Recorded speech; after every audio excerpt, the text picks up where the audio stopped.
হচ্ছে hit of hydration. এবার বললাম যে হিট অফ হাইড্রেশনের জন্য কে দায়ী, তো সবাই আমাকে বললো স্যার হিট অফ হাইড্রেশনের জন্য আপনার ট্রাইক্যালসিয়াম অ্যালুমিনেট দায়ী। ঠিক আছে, ট্রাইক্যালসিয়াম অ্যালুমিনেট বোঝা গেছে, 332টা গাধাতেই এই সিকোয়েন্সেই বোঝা গেছে।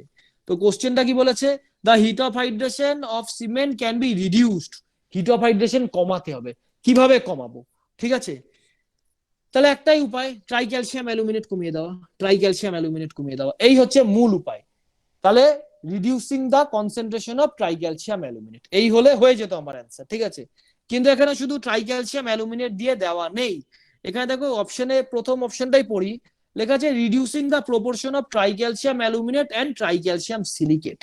এবার তোমরা বলতে পারো স্যার হিট অফ হাইড্রেশন তো ট্রাইক্যালসিয়াম সিলিকেটের কাজ না, ওর কাজ তো স্ট্রেংথ দেওয়া, তাহলে এখানে কি হবে? আমি বলছি দেখো ইনিশিয়াল সেটিং করে ট্রাইক্যালসিয়াম সিলিকেট, সেটিং করতে গেলেও তো জলের সাথে বিক্রিয়া করতে লাগবে। ঠিক আছে, সেই পয়েন্ট অফ ভিউতে কোশ্চেনটা এভাবে সেট করা হয়েছে, the heat of hydration of cement can be reduced by, তো রিডিউসিং দ্য ট্রাইক্যালসিয়াম অ্যালুমিনেট, এই শুধু এইটাই উত্তর দেওয়া হওয়া উচিত ছিল, কিন্তু যেহেতু 7 দিন 3 দিন 7 দিন 28 দিনের স্ট্রেংথটা ট্রাইক্যালসিয়াম সিলিকেটও দেয়, ফলে সে তো জলের সাথে বিক্রিয়া করছেই, অ্যালুমিনেটের পরেই সিলিকেট বিক্রিয়া করছে, ফলে দুটোকে আমাকে কমিয়ে দিতে হবে, reducing the proportion of tricalcium aluminate and tricalcium silicate, এই দুটো কমাতে পারলে আমার হিট অফ হাইড্রেশন কমে যাবে। তো বোঝা গেল 169 নম্বর কোশ্চেন ক্লিয়ার হলো। ঠিক আছে, এবার আসলে 170 নম্বর কোশ্চেন। 170 নম্বর কোশ্চেনে বলেছে increasing the fineness of cement. ঠিক আছে, তাই তো বলেছি ফাইননেস অফ সিমেন্ট বা ফাইননেস অফ সিমেন্টের একটাই কাজ, জলের সাথে বিক্রিয়াটা তাড়াতাড়ি হয়ে যায়, যত ফাইননেস সিমেন্ট ইউজ করব জলের সাথে রিয়াকশন তাড়াতাড়ি। এবার আসো পড়ি 170 নম্বর কোশ্চেনের অপশন গুলো। Increasing the rate of heat of hydration, তো হিট অফ হাইড্রেশন মানে জলের সাথে বিক্রিয়া, without changing the total amount of heat lubricated. Heat lubricated কি জিনিস সেটা বলবো, কিছু কিছু জিনিস আছে যেগুলো যদি অ্যাড করা হয় সিমেন্টের মধ্যে জলের সাথে তাড়াতাড়ি বিক্রিয়া করে। ঠিক আছে, সিমেন্ট ওইসব হিট অফ লুব্রিকেটেড ফুব্রিকেটেড ইউজ করবো না, পাতি ফাইননেস অফ সিমেন্ট বাড়িয়ে যদি আমি দিতে পারি কোনোভাবে, আমার জলের সাথে বিক্রিয়াটা বেড়ে যাবে। এই হলো আমার 170 নম্বর কোশ্চেন। এর সঙ্গে আরেকটা কোশ্চেন হয় 26 নম্বর কোশ্চেন, যদিও বা আলোচনা করা হয়েছে, আরেকবার বলে দিচ্ছি একই সিকোয়েন্সের কোশ্চেন বলে। 26 নম্বর কোশ্চেনে তোমাদের বলেছে যে ফাইনার গ্রেডিং অফ সিমেন্ট, একই তো ব্যাপার। ফাইনার গ্রেডিং মানে কি, ফাইননেস অফ সিমেন্ট মানে কি, বা ফাইনার গ্রেডিং মানে ভালো করে সিমেন্টটাকে যদি গ্রেডিং করা হয় তাহলে কি হয়। অন দেখো এখানে দেখো কোথাও হিট অফ হাইড্রেশনের অপশন কোথাও দেয়নি। ঠিক আছে, ঠিক আছে, যে effect only early development of strength. তা বলতে পারো স্যার এখানে তো আপনি বললেন যে ভালো যদি গ্রেডিং করা হয় হিট অফ হাইড্রেশন বাড়বে, জলের সাথে বিক্রিয়া বাড়বে, তো দেখো এখানে তো অপশনে নেই জলের সাথে বিক্রিয়া, তাহলে তোমাকে কিভাবে চিন্তা করতে লাগবে, জলের সাথে বিক্রিয়া তাড়াতাড়ি হবে মানে স্ট্রেংথটা তাড়াতাড়ি পেয়ে যাবে সিমেন্ট। ঠিক আছে, তো ওই জন্য অপশন এটা আমরা এখানে মারবো, effect only the early development of strength. এই হচ্ছে আমার 26 নম্বর কোশ্চেন হয়ে গেল। এই হয়ে গেল আমার 164 নম্বর কোশ্চেন, ভেরি ইম্পর্টেন্ট পরীক্ষার জন্য, যে কোনো পরীক্ষা এসএসসি পিএসসি, ঠিক আছে, এসটিআর লেভেল গেট, সব পরীক্ষার জন্য এটা খুব ইম্পর্টেন্ট কোশ্চেন, এই কটা পয়েন্ট মনে রাখতেই হবে। এটা বোঝা গেছে প্রত্যেকটা পয়েন্ট, মনে হয়তো তোমাদের নেই, ঠিক আছে, যখন ভিডিওটা দেখবে মনে করে ফেলতে পারবে, কিন্তু কি বলতে চাইছে প্রত্যেকটা পয়েন্ট ক্লিয়ার হয়েছে? হ্যাঁ স্যার। হ্যাঁ, ঠিক আছে। আচ্ছা তারপরে কোশ্চেনটা বলে, তারপরে কোশ্চেনটা রিলেশন, হ্যাঁ বলেছে ইনিশিয়াল সেটিং টাইম আর ফাইনাল সেটিং টাইমের মধ্যে রিলেশন কি, এটা মনে রাখার ব্যাপার আছে আর কি, এটা কিছুই না, এটা জাস্ট মনে রাখতে হবে তোমাকে। ইনিশিয়াল সেটিং টাইম আর ফাইনাল সেটিং টাইমের মধ্যে রিলেশন হচ্ছে টি equals to 90 plus 1.2t, 1.2t, যেখানে ক্যাপিটাল টি হচ্ছে ফাইনাল সেটিং টাইম আর স্মল টি হচ্ছে ইনিশিয়াল সেটিং টাইম, এটা মনে রাখতে হবে। ঠিক আছে, এটা তাছাড়া কোনো উপায় নেই। আচ্ছা এটা কি আরেকবার বলে দেবো এই কোশ্চেনটা, এইটা 332টা গাথা যেটা বললাম, এটা কি আরেকবার একটা ওভারঅল একবার বলে দেবো ছোট করে?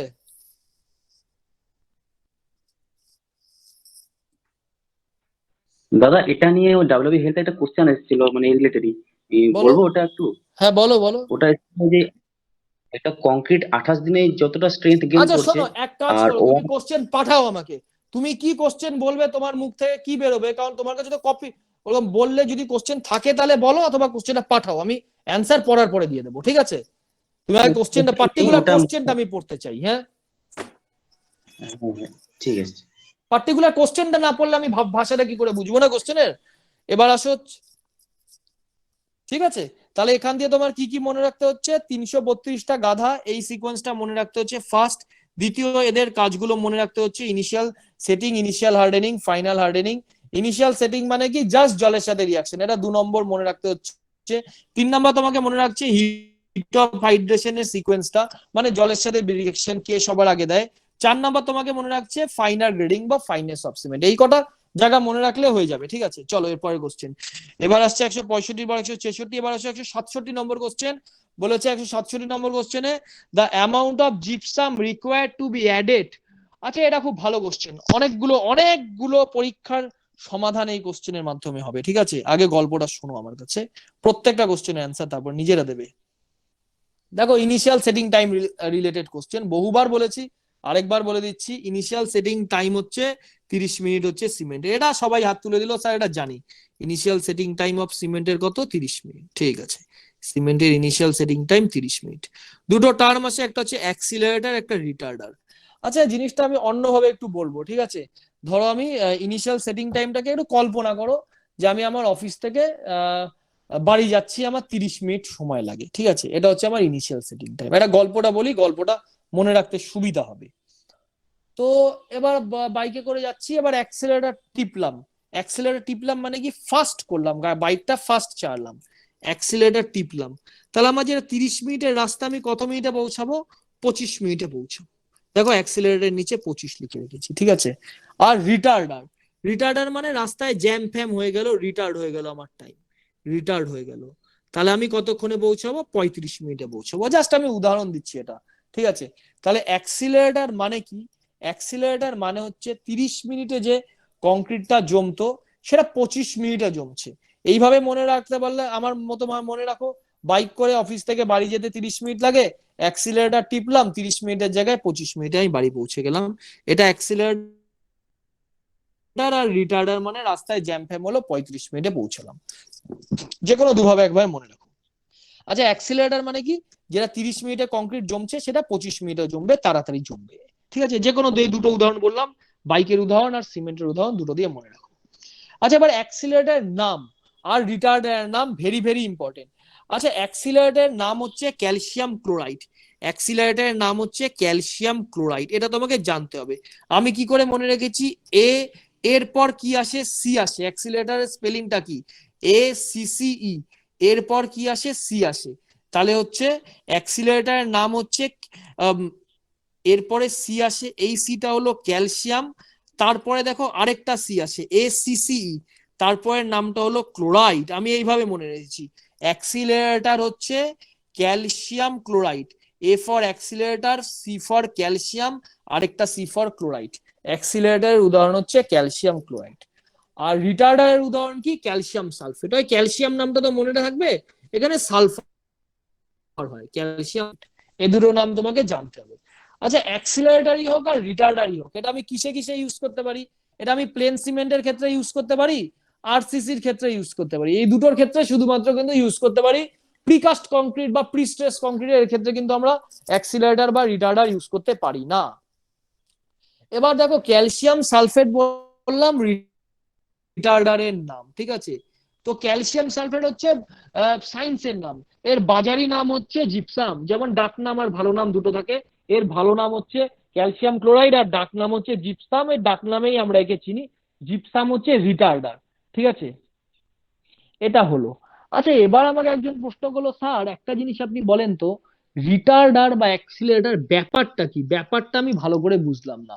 আমার কি রয়েছে, আমার সিমেন্ট রয়েছে, আমার সিমেন্ট রয়েছে, সিমেন্টের মধ্যে কি রয়েছে, আমার বগি কম্পাউন্ড গুলো রয়েছে। বগি কম্পাউন্ড কি, আমি বগি কম্পাউন্ড টম্পাউন্ড বুঝি না, আমি 332টা গাধা বুঝি, 332 ASS। 332 AS এর মধ্যে এবার আমি কি দেবো, রিটার্ডার মানে কি বলতো, যেই জল দিলাম, মানে কি আমার ইনিশিয়াল সেটিং টাইমটা 30 মিনিট ছিল, 30 মিনিটের জায়গায় 35 মিনিট হলো। তার মানে যেই জল দিলাম, জলের সাথে সিমেন্টের বিক্রিয়ায় বাধা দিচ্ছে। তো জলের সাথে সিমেন্টের বিক্রিয়া করায় কে, ফার্স্ট ট্রাই ক্যালসিয়াম অ্যালুমিনেট করায়। তো ট্রাই অ্যালুমিনেটের গায়ে একটা কোট পরিয়ে দিচ্ছে, ফলে ট্রাই ক্যালসিয়াম অ্যালুমিনেট খুব তাড়াতাড়ি বিক্রিয়াটা করতে পারছে না। তাহলে ট্রাই ক্যালসিয়াম অ্যালুমিনেটের কাজকর্ম আটকাতে হবে, ঠিক আছে। তাহলে রিটার্ডারের মূল কাজ হচ্ছে এই ট্রাইক্যালসিয়াম অ্যালুমিনেট যে রয়েছে, ট্রাইক্যালসিয়াম অ্যালুমিনেটের কাজকর্ম আটকে দেওয়া, ওকে একটা কোট পরিয়ে দেওয়া।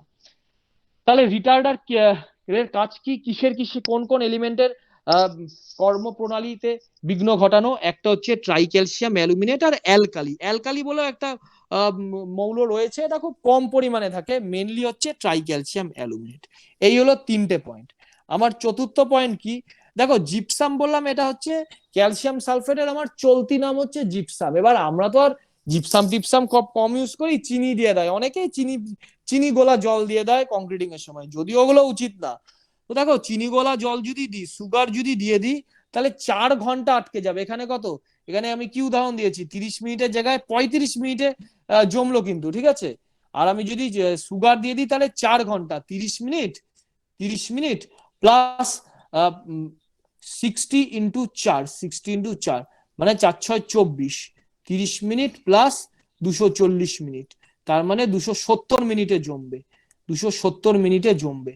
30 মিনিটে যেটা জমার কথা ইনিশিয়াল সেটিং টাইম, 270 মিনিটে জমবে। এই যদি আমি চিনি দিয়ে দিই, এই হচ্ছে এইটুকুন গল্প তোমাকে মনে রাখতেই হবে যে করেই হোক, ঠিক আছে। দরকার হলে খাতায় ছোট করে লেখো, বারবার পড়ো, প্রতিদিন পড়ো। আরেকবার বলে দিচ্ছি জিনিসটা, হ্যাঁ, এটা ভুলে গেলে একটা কোশ্চেন মিস পরীক্ষা হলে। ইনিশিয়াল সেটিং টাইম কার কাজ? ইনিশিয়াল সেটিং টাইম সিমেন্টের কাজ। ইনিশিয়াল সেটিং টাইম কাকে বলে?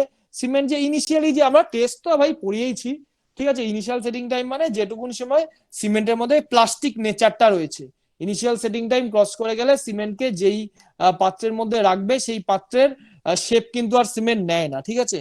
মানে প্লাস্টিসিটিটা লুজ হয়ে যায় ইনিশিয়াল সেটিং টাইমের পর। এটা 30 মিনিট। অ্যাক্সিলারেটর মানে কি, বাইকে অ্যাক্সিলারেট দিলাম 30 মিনিটের জায়গায় কি সেটা 35 মিনিটে, 30 মিনিটের জায়গায় আমি বাড়ি 25 মিনিটে পৌঁছে গেলাম।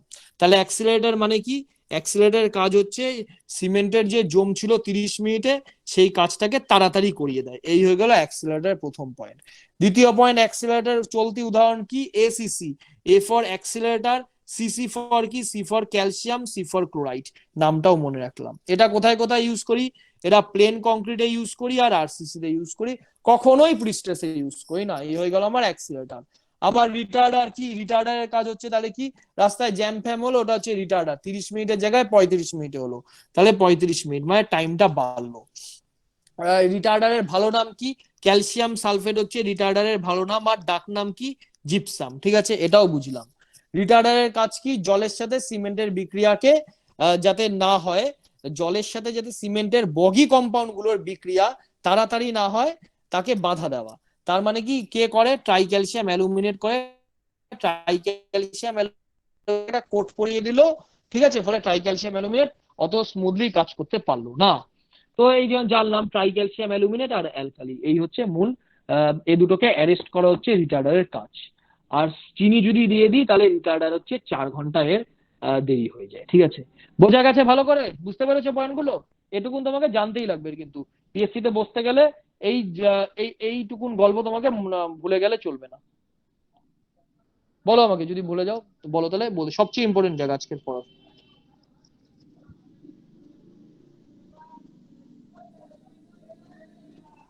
হ্যাঁ স্যার, ঠিক আছে। ঠিক আছে, চলো এবার কোশ্চেন গুলোতে আসি। প্রত্যেকে বলো, এই ক্লিয়ার হয়েছে তো? হ্যাঁ স্যার। এবার আসো 17 নম্বর কোশ্চেন। হ্যাঁ, একদম নিজেরা বলবে, আর আমাকে, আমি এবার বোবা হয়ে গেলেও হবে। 17 নম্বর কোশ্চেন আসো।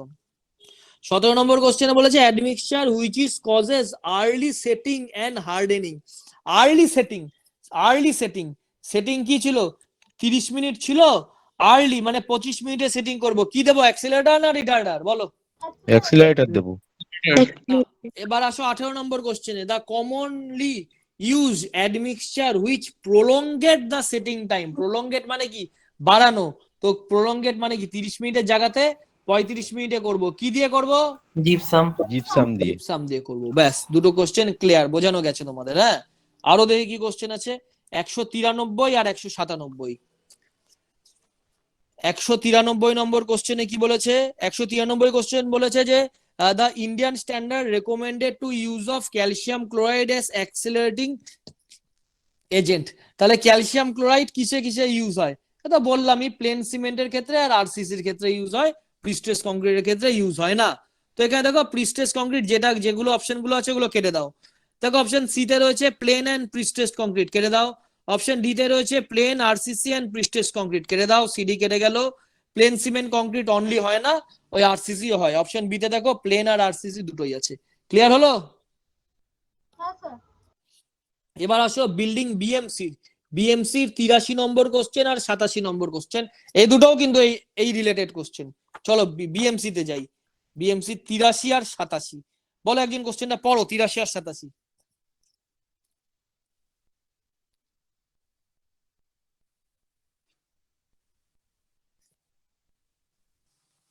পড়ো, পুরোনো বইয়ের পেজ নাম্বার 261, বলে দিচ্ছি, পুরোনো বইয়ের পেজ নাম্বার 261। পড়বো স্যার?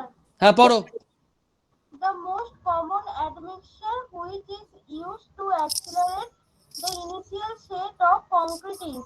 দেখো কি বলেছে, the most common admixture which is use to accelerate the initial. Option বলো কি হবে, নিজেরা বলো উত্তর কি হবে, তুমি বলবে না অন্য কেউ বলো।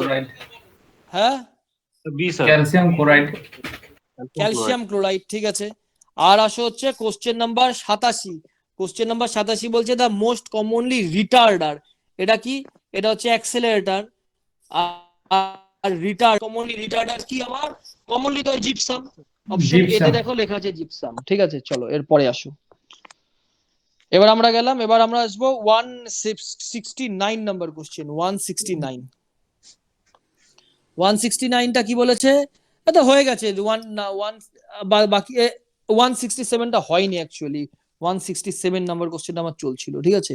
167 এ কি বলেছে, amount of gypsum required to be added to the clinker depend upon the following content of cement. এটা সোজা কথা, জিপসামের কাজ কি, জিপসাম হচ্ছে ট্রাইক্যালসিয়াম অ্যালুমিনেট আর অ্যালকালি, এদের গতিবিধিকে বাধা দেয়। যদি ট্রাইক্যালসিয়াম অ্যালুমিনেট আর অ্যালকালি যদি আমার বেশি পরিমাণে থাকে তাহলে জিপসাম বেশি লাগবে, ট্রাইক্যালসিয়াম অ্যালুমিনেট আর অ্যালকালি যদি কম পরিমাণে থাকে তাহলে আমার জিপসাম কম লাগবে। একদম হাত তুলে দিলাম স্যার, বুঝেছি। বলেছে দা amount of gypsum required to be added to the clinker depend upon the following content of the cement. তাহলে অ্যান্সার কি হবে, এটার অ্যান্সার হবে বি, অ্যান্সার হবে সি, ট্রাইক্যালসিয়াম অ্যালুমিনেট আর অ্যালকালি। ক্লিয়ার হলো? ঠিক আছে। আচ্ছা অপশন নাম্বার 168 এ কি বলেছে, the diameter of the needle use in Vicat apparatus. এটা তো বলেছি, ভাইক্যাট অ্যাপারেটর যে নিডল তার ডায়ামিটার কত হয়, 1 মিলিমিটার স্কয়ার। এটা অলরেডি বলা রয়েছে, দেখে নেবে ওখানে, ঠিক আছে। এবার আসো হচ্ছে, হ্যাঁ আপনি যে নোটটা দিয়েছিলেন সেখানেও লিখিয়েছিলেন। সেখানে আছে তো, নোটে আছে তো, নোটে সব আছে। এবার আসো 170 নম্বর কোশ্চেন, বলেছে the increase the fineness of cement, তো হয়ে গেছে 170 নম্বর কোশ্চেন, ঠিক আছে। এবার আসো হচ্ছে 172 নম্বর কোশ্চেন। 172 নম্বর কোশ্চেন কি বলেছে, দা অ্যাঙ্গুলারিটি অফ দা এগ্রিগেট ইনক্রিজ, এটাও বলেছি। দেখো 172 নম্বর কোশ্চেন। 169টা ইয়ে করা আছে, 169 রিডিউসিং দা C3A। ও 169, এটা তো বললাম তোমাদের একটু আগে। আচ্ছা 169টা বাদ চলে গেল না, বলেছি 169টা বলো তো, দা হিট বলা হয়ে গেছে। ঠিক আছে। এই যে এখানেও লেখা আছে, দেখো নোটেও দেখো লেখা আছে, দেখো 169 দেখো নোটেও দেখো লেখা আছে, সবচেয়ে বেশি হিট অফ হাইড্রেশন দেয় ট্রাইক্যালসিয়াম অ্যালুমিনেট, তারপরে টেট্রা ক্যালসিয়াম অ্যালুমিনেট ফেরত, তারপরে এটা, তারপর এটা, ঠিক আছে। এটা নোটেও এটা লেখা আছে, হ্যাঁ। এবার আসো হচ্ছে, এটা গেল। এর উপর একটা অঙ্কও করিয়েছিলাম, অনেকেই বললো স্যার অঙ্কটা কি লাগবে, আমি সবসময় বলি নিউমেরিক্যাল করে রাখা ভালো, হ্যাঁ। এবার আসো হচ্ছে 172 নম্বর কোশ্চেন। 172 নম্বর কোশ্চেনও তারপর সবই করানো আছে, জানো, নোটটা এমন ভাবে বানিয়েছি না, সব বছরের সব স্টুডেন্টের জন্য এটা ক্লিয়ার হয়ে যাবে। Shape of the aggregate, shape of the aggregate. আমার একটা জিনিস বলো, আমরা সোজা কথা অত বুঝি না, দুটো ছোট ছোট জিনিস বলো। বৃষ্টির জল, বৃষ্টি যে পড়ছে উপর থেকে, গোল হয় কেন, বলো গোল কেন হয় বৃষ্টির জল? এর মধ্যে গোটা উত্তরটা সারফেস টেনশনের জন্য। সারফেস টেনশনের জন্য, খুব ভালো উত্তর। এবার আমি যদি কোশ্চেন করি সারফেস টেনশনের জন্য ওই জলের ফোঁটাটা গোল কেন হলো, স্কয়ার কেন হলো না? স্যার ওটা জলটা যখন পড়ে মানে জলের অণুগুলোর মধ্যে একটা অ্যাট্রাকশন থাকে। ছাড়ো, ফালতু হচ্ছে না, কিছু জায়গাতেই ঢুকতে পারছো না। হ্যাঁ শোনো, যেটা হচ্ছে গোল শেপ হয় কারণ গোল শেপের এরিয়া সবচেয়ে কম হয়, ঠিক আছে।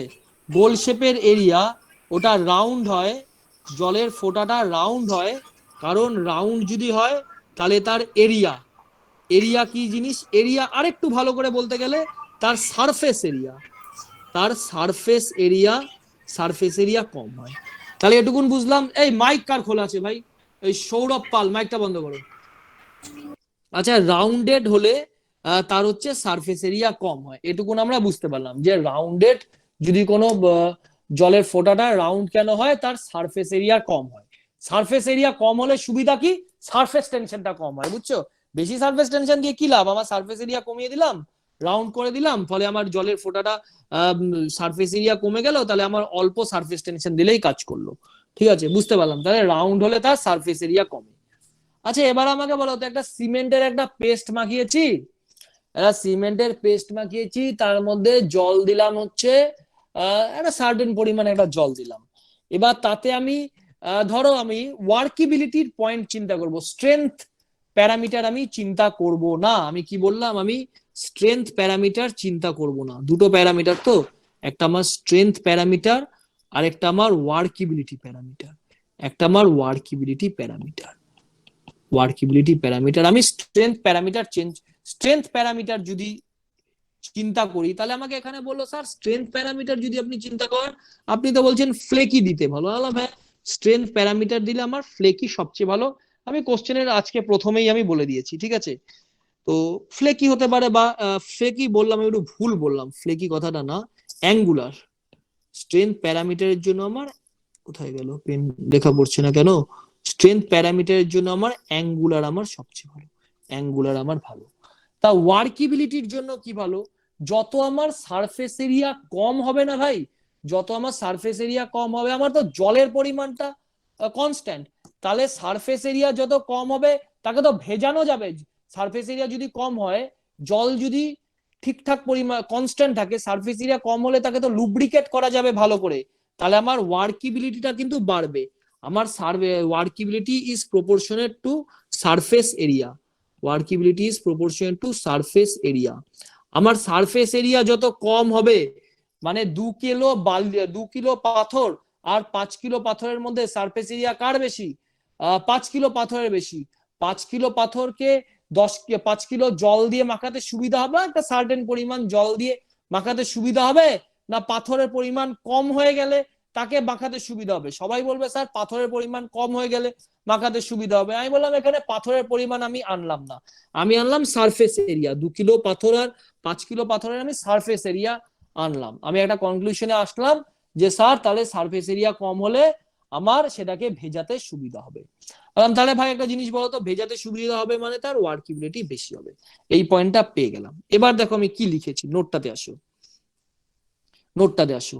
ইরেগুলার শেপ যদি হয় আমার পার্টিকেল, তাহলে তার মোর সারফেস এরিয়া, এটাও তোমরা বুঝলে। এই জন্যই বলেছি পাথর জলের ফোঁটাটা গোল হয়, যেহেতু সারফেস এরিয়া তার সবচেয়ে কম হয়। ইরেগুলার শেপে তাহলে কি হচ্ছে? সারফেস এরিয়া মোর। আমার এখানে লেস কথাটা না কেটে দাও, এখানে লেস কথাটা কেটে দাও। সিমেন্ট প্লেস অ্যাভেলেবেল হচ্ছে কনস্ট্যান্ট, আমার সিমেন্ট পেস্ট হচ্ছে আমার কনস্ট্যান্ট, ঠিক আছে? তো সিমেন্ট পেস্ট কনস্ট্যান্ট মানে কি?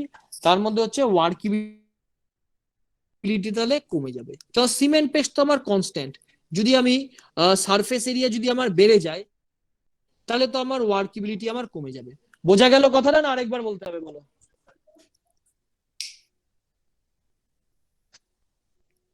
বোঝা গেল পয়েন্টটা? খুব ইম্পর্টেন্ট কিন্তু এটা পরীক্ষার জন্য। আরেকবার বলুন।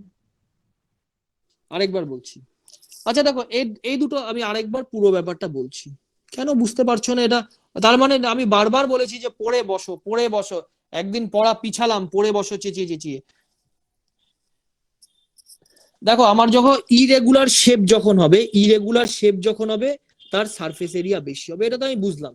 ইরেগুলার শেপ হলে তার সারফেস এরিয়া বেশি হবে, ঠিক আছে? কারণ জল তো তোমার গোলাকৃতি, এই জন্যই তো বৃষ্টি গোল হয়, যেহেতু তার সারফেস এরিয়াটা কম হয়। এবার আমার সিমেন্ট পেস্ট তো আমার, ধরো সিমেন্টের পেস্ট হচ্ছে কনস্ট্যান্ট। সিমেন্ট পেস্টের লেস কথাটা হাঁটাও, এটা আমি ভুল লিখেছি। সিমেন্ট পেস্ট অ্যাভেলেবেল হচ্ছে কনস্ট্যান্ট, সিমেন্ট পেস্ট কনস্ট্যান্ট। হঠাৎ করে যদি মোর সারফেস এরিয়া যদি চলে আসে, তাহলে আমার ওয়ার্কিবিলিটি তো কমে যাবে। আমার সিমেন্ট পেস্ট কনস্ট্যান্ট, ঠিক আছে, সারফেস এরিয়া বেড়ে গেল, ঝপ করে মোর সারফেস এরিয়া বেড়ে গেল, ঝপ করে মোর সারফেস এরিয়া বেড়ে গেল। এটা বোঝার সুবিধার্থে বলছি, আগে ছিল 2 কেজি পাথর, এখন হয়ে গেল 20 কেজি পাথর, 20 কেজি পাথর, 2 কেজির জায়গায় 20 কেজি পাথর হলো, তাহলে সারফেস এরিয়া ঝপ করে বেড়ে গেল। আর আমার সিমেন্ট পেস্টটা রয়েছে কনস্ট্যান্ট, তাহলে আমার ওয়ার্কিবিলিটি কি বাড়বে না কমবে বলো? সব ভুলে যাও, এই উদাহরণটা দিয়ে মনে রাখো। 2 কেজি পাথর রয়েছে, ঝপ করে 20 কেজি পাথর হলো, 20 কেজি পাথরের জন্য সারফেস এরিয়া বেড়ে গেল, সারফেস এরিয়া বেড়ে গেল, তো ওয়ার্কিবিলিটি বাড়বে না কমবে নিজেরা বলো? ওয়ার্কেবিলিটিটা কমে যাবে। ওয়ার্কিবিলিটি কমে যাবে। তাহলে তাহলে কি কনক্লুশনে আসলাম, যে সারফেস এরিয়া যদি বেড়ে যায় তাহলে ওয়ার্কিবিলিটি কমে যাবে। এটা এই কনক্লুশনটা ক্লিয়ার হয়েছে? লিখে নাও খাতায়, যদি ওয়ার্কিবিলিটি বেড়ে যায় তাহলে যদি সারফেস এরিয়া বেড়ে যায় তাহলে ওয়ার্কিবিলিটি কমে যাবে। এই কনক্লুশনে আসলাম। এই পয়েন্টটা ধরতে পেরেছো? ওয়ার্কিবিলিটি, সারফেস এরিয়া বেড়ে গেল আর ওয়ার্কিবিলিটি কমে গেল। 20 কেজি 2 কেজি পাথরকে আমার কাজ করতে যত সুবিধা, 20 কেজি পাথর দিলাম, তার মানে সারফেস এরিয়া বাড়িয়ে দিলাম, ওয়ার্কিবিলিটি কমে গেল। ঠিক আছে, এবার আমি সারফেস এরিয়া যে বেড়ে গেল, এটা আমি এই 2 কেজি আর 20 কেজি এই উদাহরণ দিয়ে বলবো না, এই উদাহরণ দিয়ে বলবো না, আমি শুধু উদাহরণটা চেঞ্জ করলাম, আমি রাউন্ডেড ইউজ করলাম, আমি এখানে আমার ছিল হচ্ছে মোর সারফেস এরিয়া, আমি রাউন্ডেড এর জায়গাতে আমি অ্যাঙ্গুলার ইউজ করলাম, অ্যাঙ্গুলার ইউজ করলেও তো তাই সারফেস এরিয়া বেড়ে গেল। তাহলে আমি এই কনক্লুশনে আসতে পারি, অ্যাঙ্গুলার পাথর ইউজ করলাম তার মানে আমার সারফেস এরিয়া বাড়লো, সারফেস এরিয়া বাড়লো তার মানে আমার ওয়ার্কিবিলিটি কমলো। বলতে পারি হ্যাঁ কি না? প্রত্যেকে বলো ভাই। হ্যাঁ স্যার, বলা যাবে। ক্লিয়ার হয়েছে? বলা যাবে। তাহলে আমি এখানে কি লিখেছি এবার আসলে, তাহলে পড়িয়েছিলাম যখন তখন কি করেছো বলো তো, ভিডিওটাও দেখে আসুনি।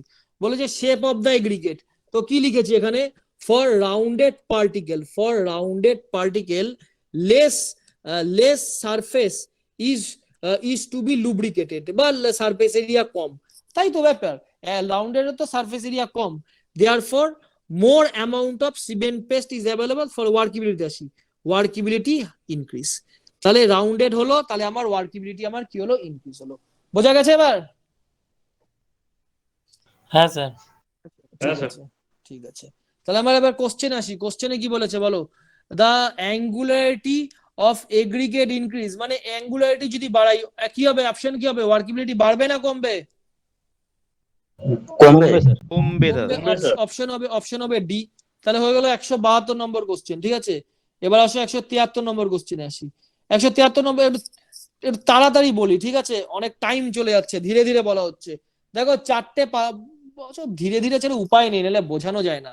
4টে স্যান্ড রয়েছে, একটা ওভেন ড্রাই মানে ল্যাবরেটরিতেও তো ওভেন ড্রাই সবাই কাজ করেছে, একটা ওভেন ড্রাই, একটা air dry sand. Air dry কি ওই দেখবে ল্যাবরেটরির সামনে পাথর আমরা শুকাতে দিয়ে দিই, পাথর বালি, এয়ার ড্রাই। ঠিক আছে, এয়ার ড্রাই, ওভেন ড্রাই। একটা রয়েছে saturated but surface dry. Saturated but surface dry মানে কি বলতো, একটা চককে যদি জলের মধ্যে ফেলে দাও, দেখবে চকের কিন্তু বাইরের লেয়ারটা সবসময় শুকনা শুকনা লাগে, আর ভেতরে কিন্তু ওর ভয়েড গুলো যেগুলো আছে সব জলে ভরে গেছে, মানে আর জল কিন্তু ওই চক কিন্তু আর টানবে না। স্যাচুরেটেড মানে ভেতরে যত ভয়েড আছে না সব জলে ভরে গেছে, নতুন করে ওই চকটাকে বা পাথরটাকে যদি জলে ফেরিও নতুন করে জল আর টানবে না, কিন্তু সারফেস ড্রাই। এটা হচ্ছে একটা কন্ডিশন। আর একটা ময়েশ্চার কন্ডিশন, ভেজা। এই 4টে বালি রয়েছে। হ্যাঁ, আমাকে বললো যে তুমি এই 4টে বালি রয়েছে, তুমি ইয়ে করো, কতটা যে ময়েস্ট, কতটা জল টানতে পারে এই বালিটা। আমি বললাম দেখো ওভেন ড্রাই আর এয়ার ড্রাই, এটা তো ড্রাই, এটা দিয়ে তো আমার কোনো জল, এটাতে তো জলের পরিমাণ বের করবো, তো ওভেন ড্রাই আর এয়ার ড্রাই আমি কি কাজে লাগাবো, এ তো ড্রাই পাথর, এ দিয়ে আমার কোনো কাজ নেই। আচ্ছা, স্যাচুরেটেড প্লাস সারফেস ড্রাই মানে ওর বাইরের লেয়ারটা শুকনা, ভেতরটা ভয়েড গুলো সব জলে ভরা, এটা হচ্ছে W3। আর ময়েস্ট মানে হচ্ছে ভেজা পাথর। তাহলে এই ময়েস্ট পাথর থেকে যদি এই W3 কে যদি বিয়োগ দিই, মানে W4 মাইনাস W3, এটা যদি আমি করি, তাহলে একটা পাথরের মধ্যে কতটা জল রয়েছে বাইরের লেয়ারে, সেই জলটা আমি বের করতে পারবো। কোশ্চেনটা তাই বলেছে, if W1, W2, W3 and W4 are the weight of the sand, পড়ে নেবে গোটাটা, বলেছে then the moisture content of the sand is, তাহলে আমার অপশন হবে W4 মাইনাস W3। ক্লিয়ার হলো উত্তরটা? হ্যাঁ স্যার। ঠিক আছে, চলো এর পরের কোশ্চেনে আসি। The ordinate of grading curve, এটা তো সবাই জানোই, আমি একটা নেট থেকে একটা ছবি, একটা গ্রেডিং কার্ভ, যে সিভ অ্যানালাইসিস। সিভ অ্যানালাইসিস এর এক্স ডাইমেনশনে কি করি? সিভ অ্যানালাইসিস এর আমরা এক্স ডাইমেনশনে করি সিভের সাইজ। সিভের সাইজ কোনগুলো? হয়তো 600 মাইক্রন, 750 মাইক্রন, ঠিক আছে, 900 মাইক্রন, যে সিভের সাইজ গুলো হয়, যে সিভের মধ্যে দিয়ে যেগুলো চালি আমরা, সেই সিভ গুলোকে দিয়ে আমরা হচ্ছে এক্স ডাইরেকশনে। আর ওয়াই ডাইরেকশনে কি দিই? ওয়াই ডাইরেকশনে দিই কতগুলো পাসিং হলো, কিউমুলেটিভ পাসিং যেটা হলো, সেটা ওয়াই ডাইরেকশনে দিই। তো কোশ্চেনটা কি বলেছে? The ordinate of the grading curve. এবার অনেকে বলতে পারে স্যার অর্ডিনেট মানে কি? এটা না জানলে খুব মুশকিল। অ্যাবসিসা কাকে বলে, অর্ডিনেট কাকে বলে? অর্ডিনেট হচ্ছে ওয়াই ডাইরেকশন। তাহলে ওয়াই ডাইরেকশনে কি দিই? Percentage of passing. Option A দেখো কি লেখা আছে, the cumulative percentage passing each sieve plotted on normal scale. এটা হচ্ছে আমার ওয়াই ডাইরেকশনে লেখা আছে। এবার আসো 175 নম্বর কোশ্চেন। 175 নম্বর কোশ্চেনে বলেছে, 175 নম্বর কোশ্চেন বহুবার বলেছি ভাই, হ্যাঁ, এটা 29 নম্বর কোশ্চেন, গুপ্তাতে 29 নম্বর কোশ্চেন। ফাইননেস মডুলাস কাকে বলে? আমি বহুবার পই পই করে বলেছি, ফাইননেস মডুলাস বললে একটা কবিতা মনে রাখতে হবে, 22 থেকে 26, 26 থেকে 29, 29 থেকে 32। ভুলে গেলে চলবেই না। 22 থেকে 26, 26 থেকে 29, 29 থেকে 32, মাঝে প্রত্যেকটার পয়েন্ট আছে, মানে 2.2 টু 2.6, 2.6 টু 2.9, 2.9 টু 3.2, এটা মনে রাখতেই হবে, ঠিক আছে। এবার ফাইন এগ্রিগেট। ফাইন এগ্রিগেট মানে কি? ফাইন এগ্রিগেট মানে হচ্ছে বালি। এটা হচ্ছে ফাইন এগ্রিগেটের ফাইননেস মডুলাসের চার্ট দিলাম, ঠিক আছে। তো fine grading of finer aggregate, মানে বালিও তো ফাইন গ্রেডিং হয়, বালিও তো মিডিয়াম গ্রেডিং হয়, বালিও তো কোর্স গ্রেডিং হয়, বালির মধ্যেও তো 3 রকম গ্রেডিং থাকে। যদি ফাইন গ্রেডিং বালি হয়, তার ফাইননেস মডুলাস হয় 22 থেকে 26। মিডিয়াম গ্রেডিং যদি বালি হয়, তার ফাইননেস মডুলাস হয় 26 থেকে 29। আর কোর্স গ্রেডিং যদি বালি হয়, তার ফাইননেস গ্রেডিং হয় 29 থেকে 32। এই 3টে পয়েন্ট মনে রাখতেই হবে, ঠিক আছে। তো এই কোশ্চেনটা কি বলেছে? কোশ্চেনটা বলেছে increase the fineness modulus of aggregate increase. এবার হচ্ছে ফাইননেস মডুলাস বাড়াচ্ছি, মানে কি? 22 থেকে 26 এর জায়গায় 26 থেকে 29, 26 থেকে 29 এর জায়গায় 29 থেকে 32 ফাইননেস আমি এটা বাড়াচ্ছি, এই গ্রেডিংটা আমি বাড়াচ্ছি। তাহলে কি হচ্ছে? প্রথমে ছিল ফাইন গ্রেডিং, তারপর হলো মিডিয়াম গ্রেডিং, তারপর হলো কোর্স গ্রেডিং। ভ্যালুটা যত বাড়ছে, আমার গ্রেডিংটা তত কোর্স হচ্ছে, ফাইন থেকে কোর্স হচ্ছে। তাহলে কি বলেছে? Increase the fineness modulus of aggregate indicate. কি হবে অ্যান্সার? ফাইন গ্রেডিং না কোর্স গ্রেডিং, কোনটা হবে answer? Coarse grading sir. Coarse grading. Question number 29 এ আসো। কোশ্চেন নম্বর 29 এ কি বলেছে? The fineness modulus of fine aggregate. এখানে কিন্তু ফাইন গ্রেডিং কোর্স গ্রেডিং বলে দেয়নি। এবার অ্যাসিস্ট্যান্ট ইঞ্জিনিয়ার পিএসসি তেও এই কোশ্চেনটা এসেছিল, ঠিক আছে। The fineness modulus of fine aggregate, মানে বালির ক্ষেত্রে ফাইননেস মডুলাস কত? তাহলে অ্যান্সার কি হবে? 22 থেকে 26, 26 থেকে 29, 29 থেকে 32, বই করে বলেছি। তাহলে 2.2 টু 3.2, এই হবে অ্যান্সার। এখানে 2.2 নেই, এখানে 2 টু 3.5 আছে, আমি সেটাই মারবো, ঠিক আছে, হয়ে গেল। এই হলো কোশ্চেন নাম্বার 29। এবার আমি কোশ্চেন, এটা আমার পিএসসি তে বহুবার এসেছে, আমার একটা কোশ্চেন মনে ছিল আর কি, তো সেটাকে আমি স্ক্যান করে রেখেছি। এটা 2009 এর পিএসসির কোশ্চেন, 79 নাম্বার কোশ্চেন। দেখো কি বলেছে? The fineness modulus of medium. তাহলে মিডিয়ামের কত হবে বলো? মিডিয়ামের কত হবে? 26 থেকে 29 স্যার, 2.6 26 পয়েন্ট মনে রাখবে। তুমি দেখো, আমি আমার স্যারের স্টাইলটা মনে রেখেছি, তুমি আমার স্টাইলে মনে রাখো, একদম পরীক্ষা হলে মনে থাকবে। 22 থেকে 26, 26 থেকে 29, 29 থেকে 32, পয়েন্ট বসিয়ে নেবে, ঠিক আছে। তাহলে মিডিয়াম হলে কি হবে? 26 থেকে 29, ঠিক আছে, হয়ে গেল। এবার আসো হচ্ছে 175 হলো 176। 176টা নিজেও পারবে। 176টা জাস্ট উদাহরণটা তাড়াতাড়ি বলে দিচ্ছি, ঠিক আছে। একটা ওভেন ড্রাই একটা স্যান্ড রয়েছে, ওভেন ড্রাই স্যান্ডের বলেছে 500 গ্রাম। একটা এয়ার ড্রাই রয়েছে 520 গ্রাম, ঠিক আছে। এটা একদম মাথা খুলে মনে রাখো, কোনো ক্যালকুলেশনে এয়ার ড্রাই লাগে না। তাহলে ওভেন ড্রাই কেন করি? বলো স্যার কেন লাগে না এয়ার ড্রাই? আরে এয়ার ড্রাই মাল ভেতরে ড্রাই হয়েছে কিনা তুমি কি ঢুকে দেখবে নাকি? ওভেন ড্রাইয়ে তো ইন্ডিকেটর আছে, ইন্ডিকেটর বলে দেয় যে হ্যাঁ 24 ঘন্টা ওভেনের মধ্যে পাথরটাকে ড্রাই করলে বা স্যান্ডটাকে ড্রাই করলে, মাটিটাকে ড্রাই করলে জল চলে যাচ্ছে। এয়ারে যাচ্ছে কি যাচ্ছে না কোনো গ্যারান্টি নেই, ফলে এয়ার ড্রাই আমি কনসিডার করবোই না কোনো ক্যালকুলেশনে, ঠিক আছে। তো এরা ওভেন ড্রাই স্যান্ড বলেছে 500 গ্রাম, আর এয়ার ড্রাই স্যান্ড বলেছে 520 গ্রাম, বোঝা গেল দুটো। আরেকটা বলেছে saturated plus surface dry condition. Saturated plus surface dry, বললাম চকের উদাহরণটা দিয়ে, এটার ওজন হচ্ছে 525 গ্রাম। আমাকে বলছে ওয়াটার অ্যাবজর্পশন কত, এটা তো খুব সোজা, প্রত্যেকেই বলবে স্যার 525 থেকে 500 বিয়োগ দেবো আর 500 দিয়ে ভাগ দেবো, উত্তর হয়ে যাবে। বললাম হ্যাঁ ঠিকই, এটা আশা করি সবাই বুঝেছে আর কি, ঠিক আছে। তো অ্যান্সার কি হবে, আমি সেটাই লিখেছি, weight of saturated but surface dry condition minus oven dry condition by oven dry condition.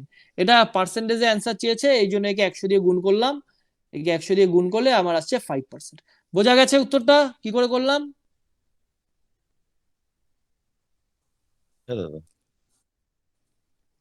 ঠিক আছে। এই এখানে কিছু কিছু স্টুডেন্ট আছে যারা কোনোদিনও কথা বলে না, এই সন্তু পাত্র বলে যে আছো তুমি, তোমরা কি বুঝতে পারো?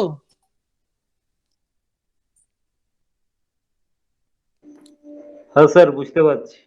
ঠিক আছে, না বুঝতে পারলে বলবে, বলে দেবো। হ্যাঁ, হ্যাঁ, ঠিক এগুলো লাস্ট টাইম হচ্ছে, পরীক্ষার আগে প্রচুর পড়াতে হবে পরীক্ষার আগে।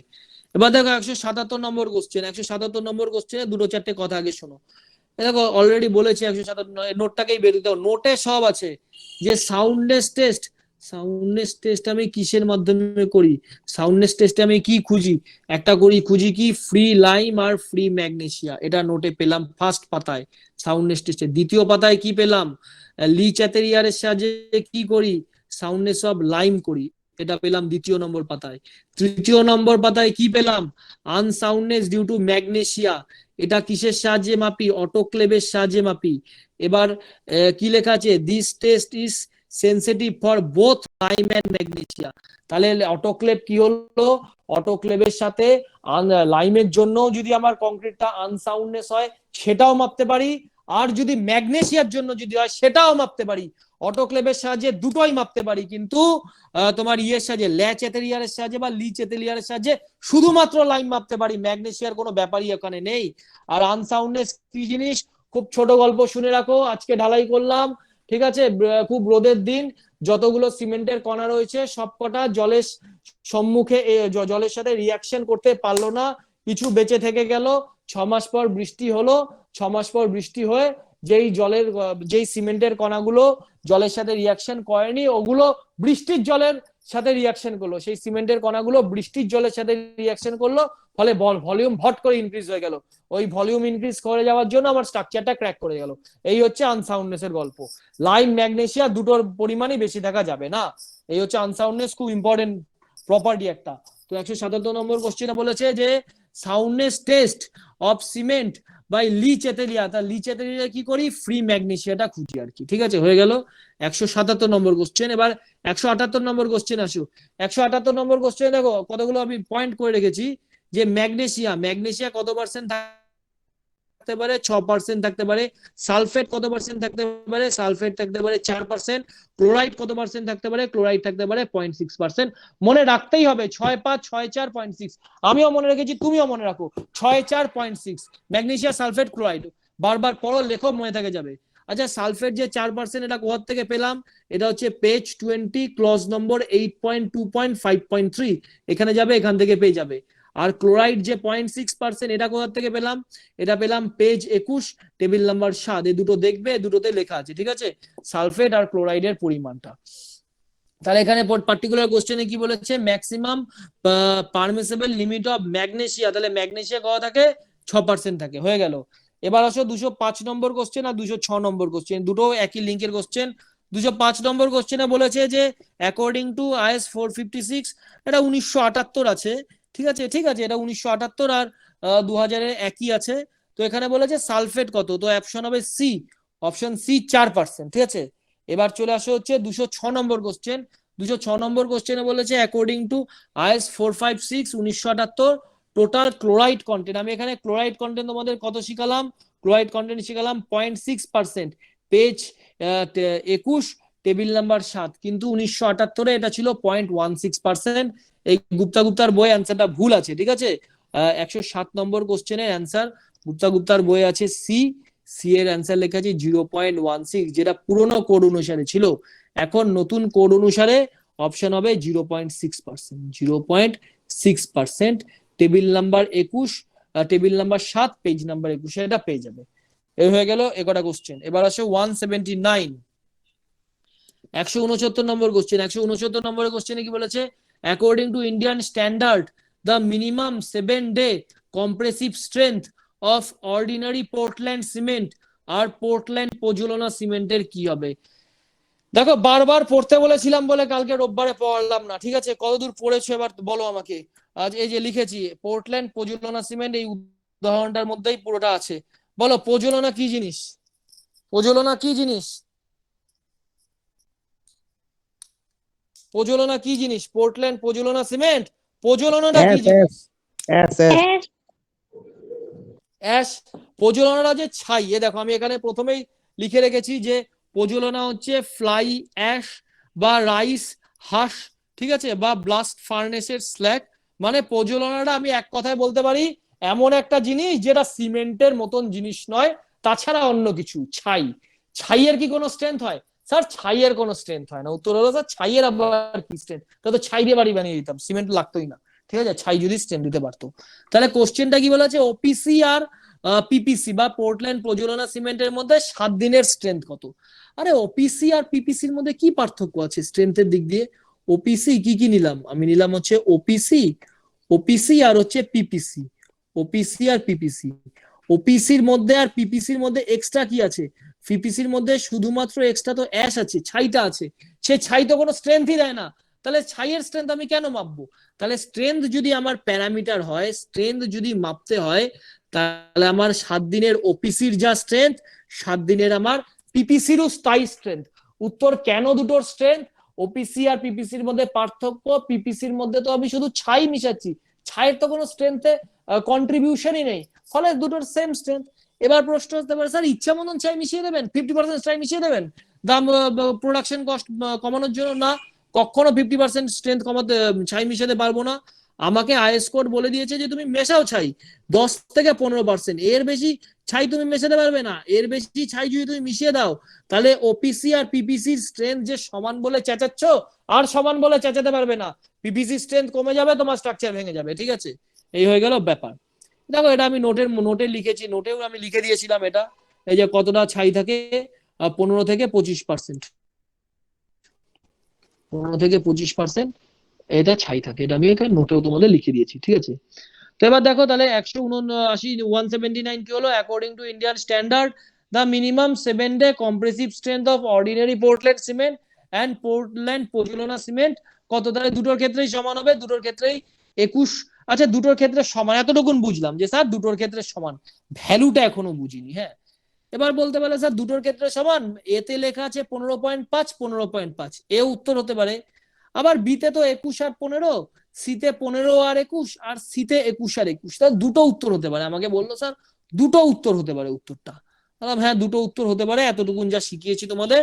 তাহলে এও হতে পারে 15.15 নিউটন পার মিলিমিটার স্কোয়ার, আরেকটার ক্ষেত্রে 15.15 নিউটন পার মিলিমিটার স্কোয়ার।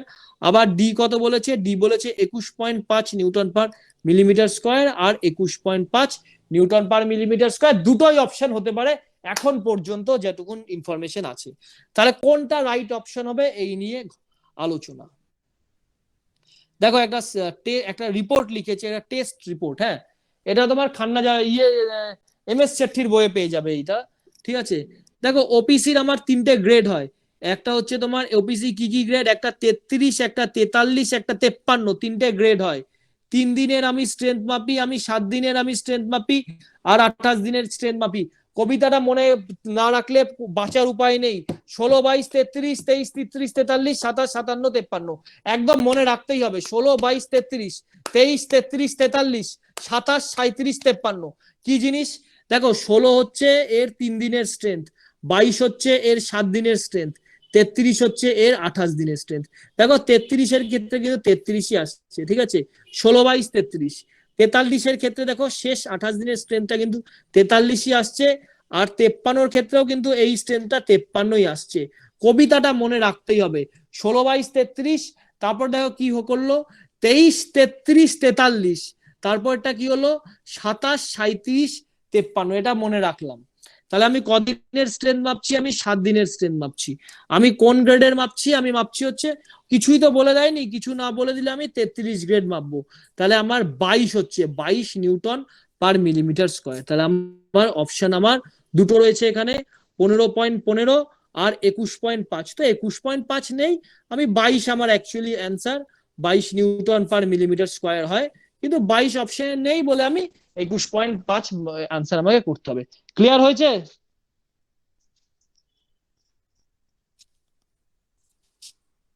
স্যার টেবিলটা আরেকবার দেখান, টেবিলটা। টেবিলটা একটা স্ক্রিনশট তুলে নাও তো। এই রেকর্ডিং হচ্ছে ক্লাসে, হ্যাঁ ক্লাসের রেকর্ডিং হচ্ছে, ক্লাসটা ভিডিওটা পেয়ে যাবে। ইয়ে কোথায় আছো? প্রস্তাব আছো তো? হ্যাঁ ঠিক আছে করো। হ্যাঁ এবার আসে হচ্ছে এই হচ্ছে, এটা মনে রাখতেই হবে, 16 22 33 23 33 43 27 37 53, ভুলে গেলে উপায় নেই, ঠিক আছে? আচ্ছা আরেকটা উদাহরণ দেবো, ঠিক আছে? আগে একটা সিগারেট হতো 555, ঠিক আছে, 555 একটা সিগারেট হতো। তো আমি এইভাবে বলি আর কি স্টুডেন্টদের, অ্যামাজন থেকে আমরা কি পাই, কোন একটা জিনিস কিনলে সাধারণত ডিসকাউন্ট পাই। 555 সিগারেটের দাম কমে 554 হয়ে গেল, 1 টাকা ডিসকাউন্ট দিল অ্যামাজন, ঠিক আছে? এটুকুন বুঝলাম স্যার, এটুকুন গল্প বুঝলাম। ব্যাপারটা কি, এগুলো কি ছ্যাবলামো কথা বলছেন আপনারা, যেন বললো স্যার সিগারেটের গল্প বলছেন। অ্যাকচুয়ালি ইগনিশন লস সম্বন্ধে পড়াবো, ইগনিশন লস, এটাও তোমাদের মনে রাখতে হবে ভ্যালু। ভ্যালু কি করে মনে রাখবো, এই কবিতা কেটে কেটেই কিন্তু ভ্যালু মনে রাখতে হবে। নাহলে অনেকেই বলে, আমার বহু বন্ধুরা বলতো যে এই পিএসসি পরীক্ষা হচ্ছে ভ্যালু মুখস্থের পরীক্ষা। আরে ভ্যালু মুখস্থের পরীক্ষা তো ভ্যালু মুখস্থ করো, নিজের একটা কায়দা বানাও ভ্যালু মুখস্থ করার, তা না হলে পারবে না পিএসসি পরীক্ষা ভ্যালু মুখস্থ না রাখতে পারলে। এটাও একদম ফ্যাক্ট কথা। তো একটা ইগনিশন একটা লস হয়, তো ইগনিশন লসটা কি, আমরা তো সিমেন্টকে তোমার 1000 ডিগ্রি টেম্পারেচার অব্দি হিট করি, তো 1000 ডিগ্রি টেম্পারেচার অব্দি হিট করলে তার কিছুটা ওয়েট কিছুটা কমে যায়, বুঝতে পারলে?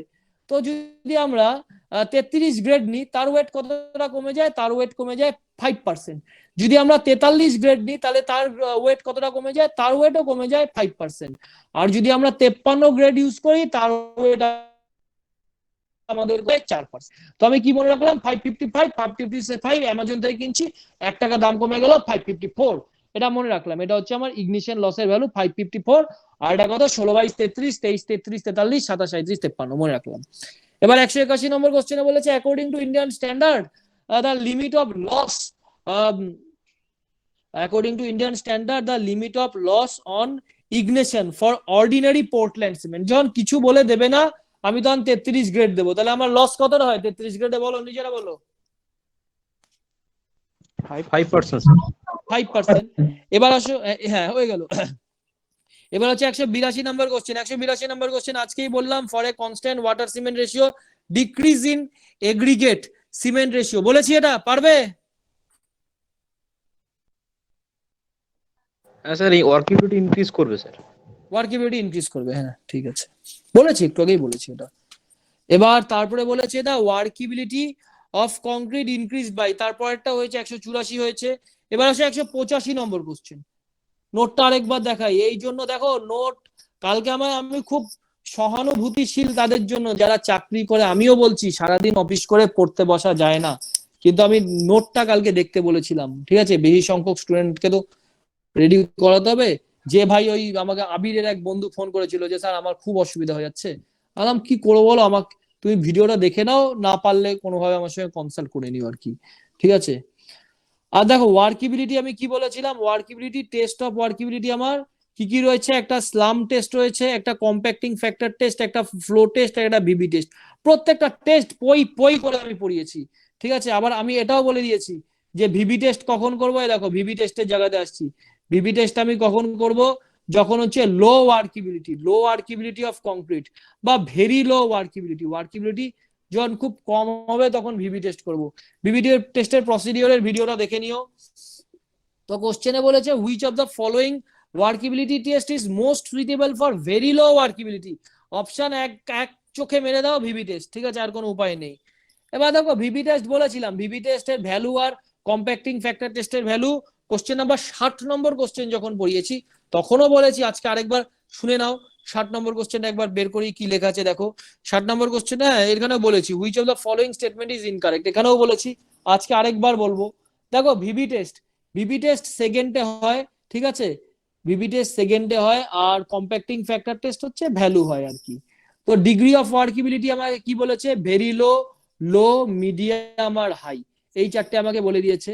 তো ভিভি টেস্ট টাইম কি 10 থেকে 20, 5 থেকে 10, 2 থেকে 5 আর 0 থেকে 2, এই চারটে তোমাকে মনে রাখতেই হবে। দেখো কি করে মনে রেখেছে, 10 থেকে 20, 5 থেকে 10, 2 থেকে 5, 0 থেকে 2, এটা মনে থাকবে, ঠিক আছে। এটা হচ্ছে ভিভি টেস্টের ভ্যালু। আর এগুলো কি, ভেরি লো, লো, মিডিয়াম, হাই। আর এদিকে কি হলো, কম্প্যাক্টিং ফ্যাক্টরের ভ্যালু গুলো কি হলো, 75 থেকে 80, 80 থেকে 85, 25 থেকে 92, মোর দেন 92। একদম কবিতা ভুলে গেলে চলবেই না। 75 থেকে 80, 80 থেকে 85, 25 থেকে 92, মোর দেন 92। আর এটা 10 থেকে 20, 5 থেকে 10, 2 থেকে 5, 0 থেকে 2, ঠিক আছে। এই 75 থেকে 80 বলছি যে এর আগে একটা পয়েন্ট হয়, এটা রিমেম্বার করে রাখো। এবার কোশ্চেনে আসো, বলেছে the value of VB time for lower cable. Lower কেবলের ভ্যালু কত হবে, দেখে দেখেই উত্তর দাও। লোয়ার কেবলের অ্যান্সার কত হবে, কোনটা হবে? ভিভি হাই হবে স্যার। কত? 168 নাম্বার কোশ্চেন। কি বলেছে কোশ্চেনটা পড়ো একবার। The value of VB time for low ওয়ার্কিবিলিটি। লো ওয়ার্কিবিলিটি হলে কি হবে, এতজন বসে আছো? 5 থেকে 10 হবে স্যার। 5 থেকে 10। 5 থেকে 10 হবে। তারপরে কোশ্চেনটাও বলো।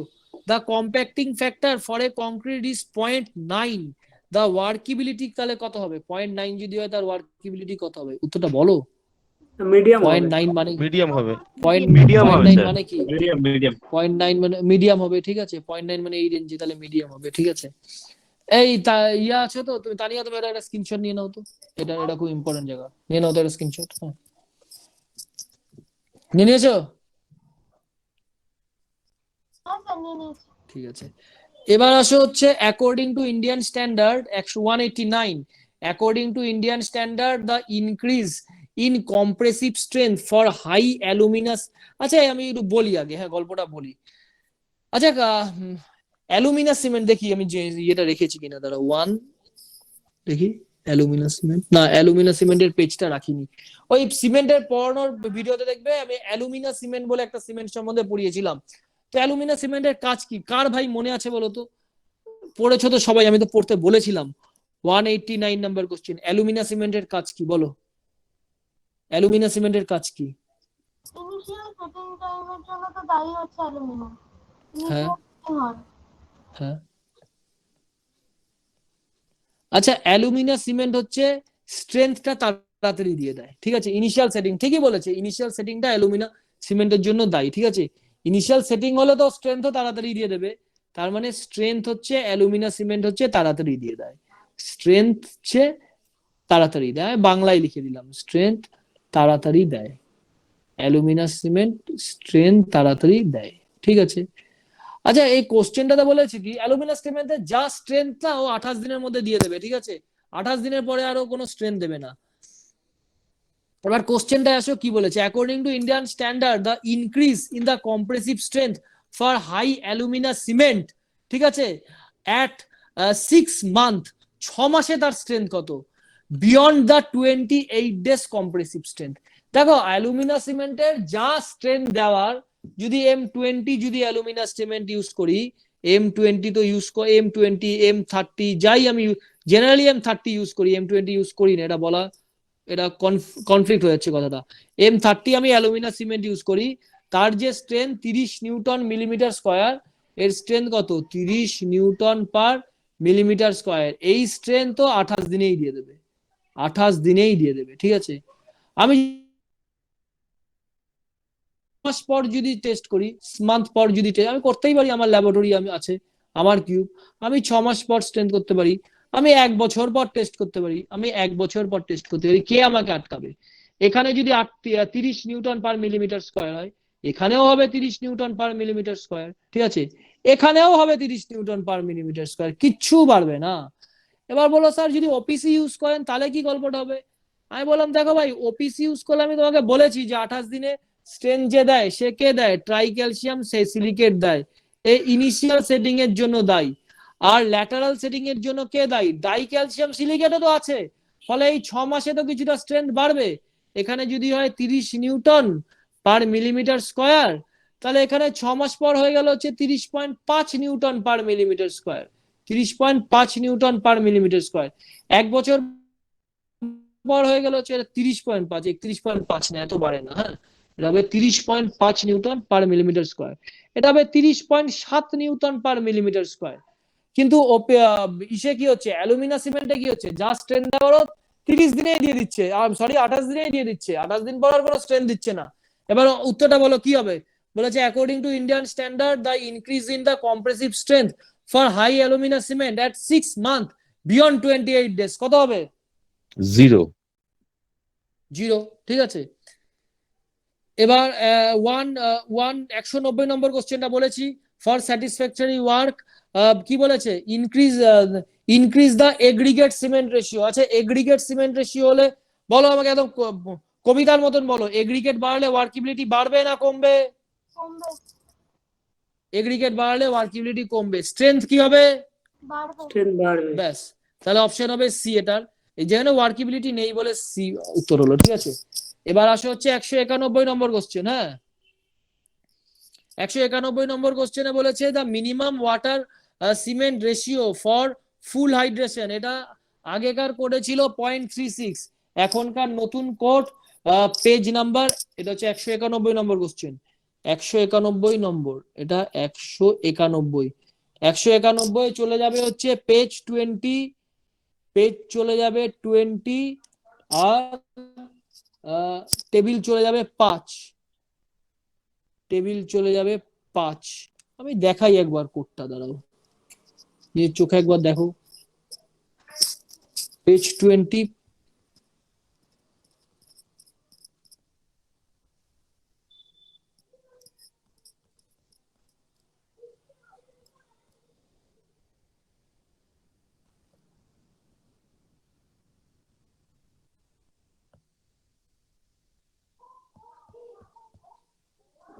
এই যে কত আছে মিনিমাম ওয়াটার সিমেন্ট রেশিও কত, আমি এখানে লিখতে পারছি না এখানে, ঠিক আছে, কারণ পেন চলে না এই এর মধ্যে।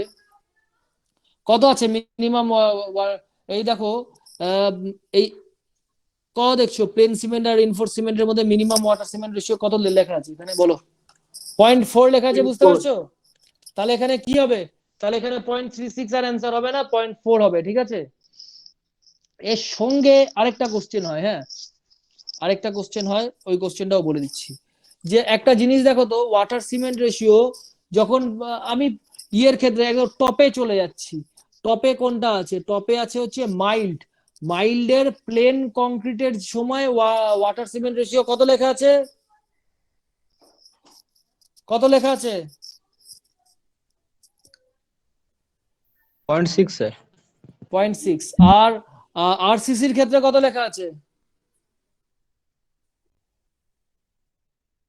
তাহলে কি বুঝতে পারলে, একটা কাজ করব, প্লেন সিমেন্টে যদি কাজ করি আর আরসিসি তে যদি কাজ করি, আরসিসির ক্ষেত্রে কি ওয়াটার সিমেন্ট রেশিও কমবে না বাড়বে?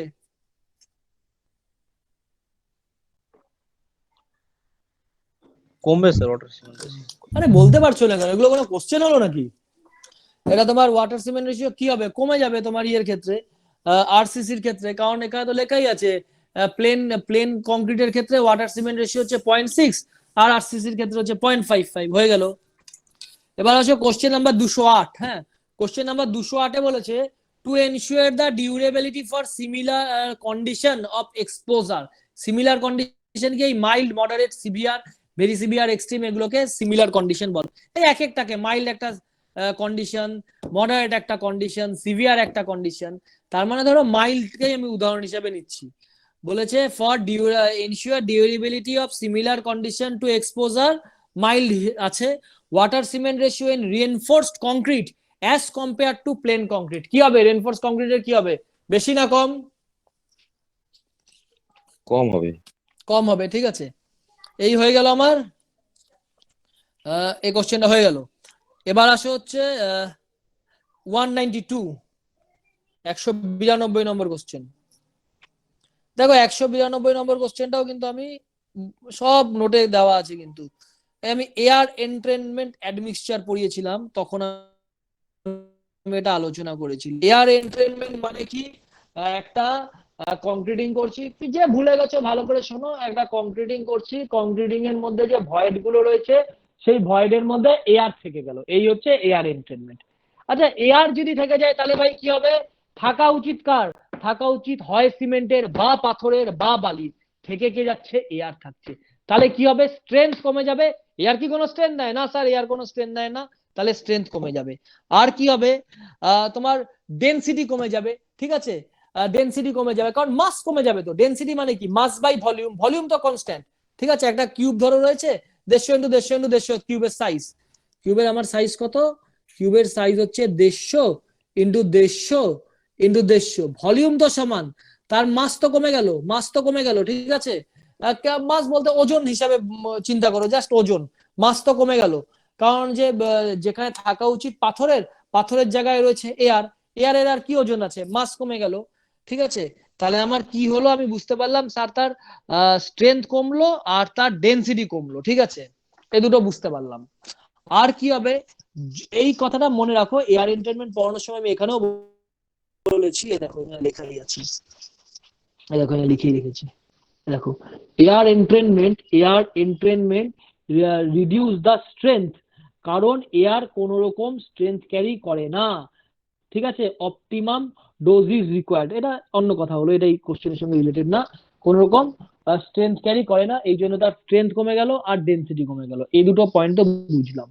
আর এয়ার এন্ট্রেনমেন্ট মানে কি বলতো, এয়ার এন্ট্রেনমেন্ট মানে হচ্ছে, এটা ধরো একটা পাথর রয়েছে, এটা একটা পাথর রয়েছে, বেশি বড় হয়েছে, এটা একটা পাথর রয়েছে, এটা একটা পাথর রয়েছে, এটা একটা পাথর রয়েছে, এটা একটা পাথর রয়েছে, এর মাঝে যে গ্যাপটা, এই যে এর মাঝে যে এই গ্যাপটা, এখানে সিমেন্টের বদলে এয়ার থেকে গেল, ঠিক আছে। এই হচ্ছে এয়ার এন্ট্রেনমেন্টের মূল গল্প। এবার এয়ার থাকলে কি হবে, এটা ধরো একটা লেয়ার, এটা ধরো টপ লেয়ার, এটা ধরো টপ লেয়ার, এর নিচের লেয়ারে যে কংক্রিটিং রয়েছে, এটা ধরো আরেকটা হয় বুঝে গেলাম, গাঢ় হচ্ছে, এটা ধরো, এটা আঁকলাম, এটা ধরো আমার আঁকলাম, এটা ধরো কিউবটা আঁকলাম, এই কিউবটা আঁকলাম, এই লেয়ার, এখানে ধরো লেয়ার তো অনেক আছে, এই এটা ধরো একটা লেয়ার, এটা একটা লেয়ার, এটা একটা লেয়ার, এটা একটা লেয়ার, এটা একটা লেয়ার, এটা একটা লেয়ার, এটা একটা লেয়ার, লেয়ার গুলোর নাম দিলাম 1 2 3 4 করে 50টা ধরো লেয়ার আছে। এই 1 নম্বর লেয়ারে দুটো ভয়েডের মধ্যে যদি এয়ার যদি থেকে যায়, 2 নম্বর লেয়ারের মধ্যে যেই জল রয়েছে, সেই জল কিছুতেই 1 নম্বর লেয়ারের ওই এয়ার কে ঠেলে বাইরে বেরোতে পারে না, মানে ব্লিডিং কমে যায়, সোজা কথায়, বোঝা গেছে পয়েন্টটা?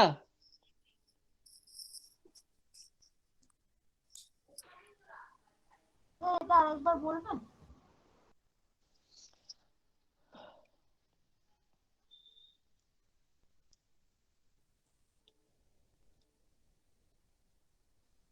এই একটা ফেনোমেনন, এটা ছবিটা আঁকি আরেকবার, এটা কিউব আছে, এটা একটা প্রপার্টি একটা এয়ার এন্ট্রেনমেন্ট, এটা মনেও রাখা যায়, বলার করে কিছু নেই এখানে। এটা ধরো একটা কিউব আছে, এখানে অনেকগুলো লেয়ার আছে, লেয়ার তো বুঝতেই তো পারছো, এই একটা লেয়ার, এই একটা লেয়ার, এই একটা লেয়ার, এই একটা লেয়ার, এটা ধরো 1 নম্বর লেয়ার, 2 নম্বর লেয়ার, 3 নম্বর লেয়ার, 4 নম্বর লেয়ার, এই 1 নম্বর লেয়ারের এই একটা পাথর, এই একটা পাথর, এই একটা পাথর, এর মধ্যে যে ভয়েডটা রয়েছে, এই ভয়েডের মধ্যে কি থাকা উচিত ছিল, সিমেন্ট থাকা উচিত ছিল, সিমেন্ট না থেকে কি রয়েছে, সিমেন্টের জায়গাতে কি রয়েছে, এয়ার রয়েছে, এয়ারের একটা প্রপার্টি হচ্ছে, এয়ার যদি তোমার টপ লেভেলের ভয়েডের মধ্যে যদি থেকে যায়, তার নিচের লেয়ারের যে জল রয়েছে, ওই জল কিছুতেই এই এয়ারকে ঠেলে এই টপ লেভেলে আসতে পারে না, বোঝা গেছে এটুকুনি? হ্যাঁ স্যার। হ্যাঁ বলছি আরেকবার, কোন জায়গাটা বলো বুঝতে পারোনি, কোন জায়গাটা বলো পার্টিকুলার, আমি ওই জায়গাটা বলে দিচ্ছি, কোন জায়গাটা বুঝতে পারোনি। এই লেয়ার গুলো বুঝতে পেরেছো, একটা লেয়ার, দুটো লেয়ার, তিনটা লেয়ার, চারটে লেয়ার, লেয়ার গুলো কি করে রয়েছে, এটা বুঝতে পেরেছো? ধরো 1 নম্বর লেয়ারের মধ্যে কি রয়েছে, 1 নম্বর লেয়ারে পাথরের মাঝে ভয়েড রয়েছে, সেই ভয়েডে কি থাকা উচিত ছিল, সিমেন্ট থাকা উচিত ছিল বা জল থাকা উচিত ছিল, সে জায়গায় এয়ার রয়েছে। তাহলে 2 নম্বর যে লেয়ার রয়েছে, তারও তো পাথরের গ্যাপ রয়েছে, সেই পাথরের গ্যাপে এয়ারের জায়গায় ধরো জল রয়ে গেছে। 1 নম্বর লেয়ারে রয়েছে ভয়েডের মধ্যে এয়ার, আর 2 নম্বর লেয়ারের ভয়েডের মধ্যে রয়েছে হচ্ছে তোমার জল। এই 2 নম্বর লেয়ারের ভয়েডের মধ্যে যে জলটা রয়েছে সেটা 1 নম্বর লেয়ারের ভয়েডের যে এয়ার রয়েছে তাকে ঠেলে সেই জলটা ওপর দিকে আসতে পারে না, ঠিক আছে। একে বলা হয়, এই জন্য বলা হয় যে ব্লিডিং যেটা হয়, ব্লিডিং মানে কি, একটা সিমেন্টের একটা কংক্রিটিং এর থেকে যদি জল একটা কংক্রিটকে মাথার থেকে যদি নিচে যদি ফেলে, ওই কুর্নি ওরা যে নিচে ফেলে ধামা দিয়ে যখন নিচে ফেলে লেবার, তখন দেখবে জল টপ লেয়ারে উঠে আসে নিচের লেয়ার থেকে, ঠিক আছে। কিন্তু টপ লেয়ারের ভয়েডের মধ্যে যদি এয়ার থেকে যায় তাহলে নিচের লেয়ারের জল আর ওপর দিকে উঠে আসতে পারে না। এই ফেনোমেনাকে বলা হয় ব্লিডিং। তো এয়ার এন্ট্রেনমেন্ট যদি হয় তাহলে আমার ব্লিডিংটা কম হয়। বোঝা গেছে?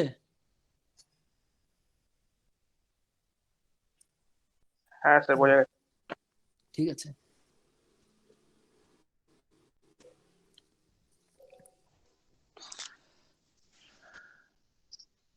এই হলো হচ্ছে কোশ্চেন নাম্বার কত, 192। তো 192 কোশ্চেনে কি বলেছে, the presence of entrained air in concrete result, তাহলে কি রিডিউসিং ব্লিডিং কমে যাবে, এটা বুঝতে পারলে। এ দুটো পয়েন্ট বুঝাচ্ছো, lowering the density of concrete আর decrease the strength all stage, এ দুটো পয়েন্ট বুঝাচ্ছো, 2 নম্বর আর 3 নম্বর।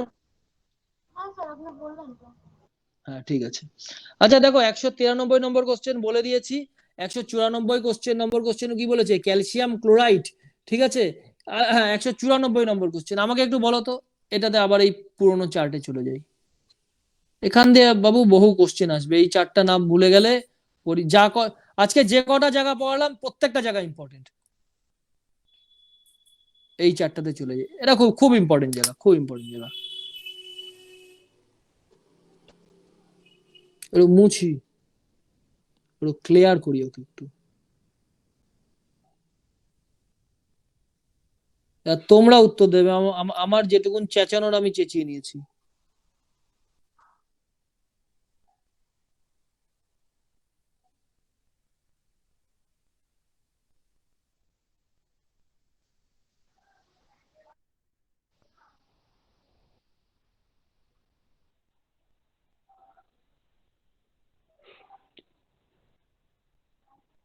চলো আচ্ছা দেখো আমাকে বলো অ্যাক্সিলারেটরের উদাহরণ কি, অ্যাক্সিলারেটরের কাজ কি, অ্যাক্সিলারেটরের কাজ কি বলো, অ্যাক্সিলারেটরের কাজ কি, সেটিং টাইমটাকে বাড়িয়ে দেয়। অ্যাক্সিলারেটরের কাজ কি বলো। কংক্রিট তাড়াতাড়ি জমতে সাহায্য করে, কংক্রিটকে তাড়াতাড়ি জমতে সাহায্য করে। হ্যাঁ ব্যাস, কংক্রিট জমছিল হচ্ছে, আমি উত্তর দিচ্ছি তোমরা শোনো, তোমাদের উত্তর দিতে হবে না, হ্যাঁ আমি বলবো, আমি উত্তর দেবো। কংক্রিটের 30 মিনিটে জমার কথা ছিল, কংক্রিট হচ্ছে 25 মিনিটে জমছে, এটা হচ্ছে অ্যাক্সিলারেটরের কাজ, ঠিক আছে। আচ্ছা হাই অ্যালুমিনা সিমেন্টের কাজ কি, এখনই একটা কে একজন বললো স্যার হাই অ্যালুমিনা সিমেন্টের এই কাজ, হাই অ্যালুমিনা সিমেন্টের কাজ কি, হাই অ্যালুমিনা সিমেন্টেরও তাই কাজ, কিন্তু তাড়াতাড়ি জমিয়ে দেয়, ঠিক আছে। এবার আমি যেই কাজে হাই অ্যালুমিনা সিমেন্ট ইউজ করব, হাই অ্যালুমিনা একটা ধরো আমি কংক্রিটিং করলাম, আমার উদ্দেশ্য কংক্রিটিংটাকে তাড়াতাড়ি জমাতে হবে, ঠিক আছে। 30 মিনিটে জমতো, 30 মিনিটে জমানোর জায়গায় আমাকে 25 মিনিটে জমাতে হবে। আমার হাতে দুটো অপশন, হয় অ্যাক্সিলারেটর দাও, তার মানে ক্যালসিয়াম ক্লোরাইড দাও, অথবা হাই অ্যালুমিনা সিমেন্ট ইউজ করো। আমার হাতে দুটো অপশন, আমি করলাম কি, হাই অ্যালুমিনা সিমেন্ট ইউজ করে দিলাম। তাহলে কি আর ক্যালসিয়াম ক্লোরাইড দেওয়ার দরকার আছে না দরকার নেই বলো, নিশ্চয়ই দরকার নেই। এবার কোশ্চেনে দেখো কি বলেছে, calcium chloride as accelerating admixture is not recommended to use. Calcium ক্লোরাইডের প্রয়োজন নেই। কখন প্রয়োজন নেই, যখন হাই অ্যালুমিনা সিমেন্ট ইউজ করব তখন ক্যালসিয়াম ক্লোরাইডের কোনো প্রয়োজন নেই। বোঝা গেছে? হ্যাঁ স্যার। এবার আসো 195 নম্বর কোশ্চেন, বলেছে যে reduction in the quantity of mixing water. এটাও নোটে আছে, দাঁড়াও এটাও দেখাই, এটাও আমি নোটে তোমাদের দেখাই, এই জন্য বলি নোটটা ভালো করে পড়ো। এই দেখো প্লাস্টিসাইজার, এটা এয়ার এন্ট্রেনমেন্ট অ্যাডমিক্সচার, এই যে প্লাস্টিসাইজারের নোটটা। দেখো বলেছিলাম কত পার্সেন্ট জল কম ইউজ করলে চলবে? এখানে দেখো লিখেছি 10 থেকে 15%। একটা কংক্রিটিং করতে যা জল লাগে তার 10 থেকে 15% জল কম ইউজ করো, কিন্তু প্লাস্টিসাইজার দাও, তাহলে তুমি সেম কাইন্ডস অফ ওয়ার্কিবিলিটি পাবে।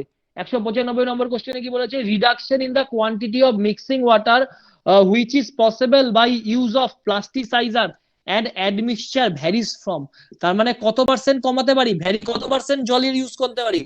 10 থেকে 15%। কিন্তু বাবু এখানে 10 থেকে 15% নেই, 5 থেকে 15% আছে বলে আমি 5 থেকে 15% মারবো। ঠিক আছে, ক্লিয়ার হয়ে গেল উত্তরটা।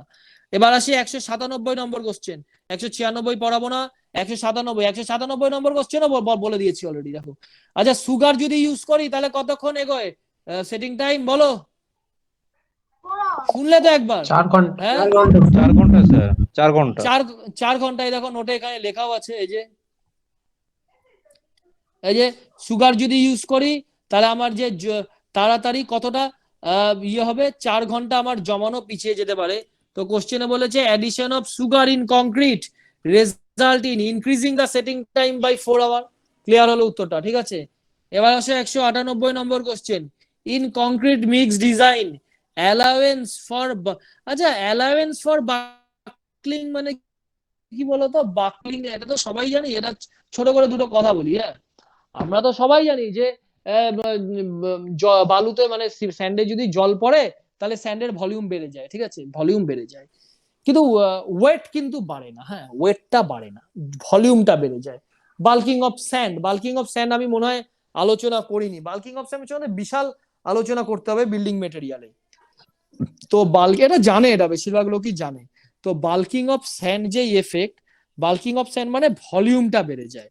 যখন আমি কংক্রিটের মিক্স ডিজাইন করব, যখন কংক্রিটের মিক্স ডিজাইন আমি দুভাবে করতে পারি, একটা ভলিউম ব্যাচিং, একটা ওয়েট ব্যাচিং। যখন আমি ভলিউম ব্যাচিং করব তখন আমাকে ওই বাল্কিং অফ স্যান্ড যে এফেক্ট, তার মানে কি জল পড়ে বালির ভলিউম বেড়ে গেছে, ওই এফেক্টটা কনসিডার করতেই হবে। তাহলে কোশ্চেনে কি বলেছে? In concrete mix design allowance for bulking of sand is necessary in case of, কোথায় করি? অনলি ভলিউম ব্যাচিং এ করি। ঠিক আছে, ওয়েট ব্যাচিং এ এটা করার প্রয়োজন হয় না। আরেকটা রয়েছে, আরেকটা হচ্ছে যখন আমি এগ্রিগেট দিয়ে যখন কাজ করি, এগ্রিগেট তো একটা ভেজা অবস্থায় থাকে, ভেজা অবস্থায় থাকতে পারে, সারফেস ড্রাই থাকতে পারে, স্যাচুরেটেড ড্রাই থাকতে পারে, অনেক রকম কন্ডিশনে এগ্রিগেট থাকতে পারে। তো এগ্রিগেটের ক্ষেত্রেও কিন্তু যখন মিক্স ডিজাইন করি কিছু অ্যালাউয়েন্স রয়েছে। সেই অ্যালাউয়েন্স গুলো কোনখানে প্রযোজ্য? আমি কি বললাম? বালির ক্ষেত্রে শুধুমাত্র ভলিউম ব্যাচিং এর ক্ষেত্রে প্রযোজ্য, হ্যাঁ অ্যালাউয়েন্স, ওয়েট ব্যাচিং এর ক্ষেত্রে প্রযোজ্য নয়। কিন্তু যখন পাথর যখন আমার কাজে আসে তখন আমার ওয়েট ব্যাচিং আর ভলিউম ব্যাচিং দুটোর ক্ষেত্রেই প্রযোজ্য, কোনটা ছাড়লেই চলবে না। ক্লিয়ার হলো? হ্যাঁ স্যার। ঠিক আছে, চলো এর পরের কোশ্চেনে আসো। বলেছে which of the following type of concrete mixture is commonly used for precast concrete in. শোনো, প্রিকাস্ট কংক্রিট যে করা হয়, প্রিকাস্ট কংক্রিট মানে কি? স্ল্যাব বানাবো বা বিম বানাবো, ওটা আমরা ইসেই বানিয়ে দিই, সাইডে ডাইরেক্ট বানাই না, ফ্যাক্টরিতেই বানাই, তৈরি করা বিম সাইডে নিয়ে যাই। তো প্রিকাস্ট যেটা বানাই ওটা প্যান টাইপ অফ মিক্সচার, একটা মিক্সচার হয় প্যান টাইপ মিক্সচার, ওর সাহায্যে ইয়ে করা হয়, প্রিকাস্ট করা হয়। ঠিক আছে, এটা মুখস্থ করতে হবে, এটা বোঝার কিছু নেই। এবার আসো 201 নম্বর কোশ্চেন।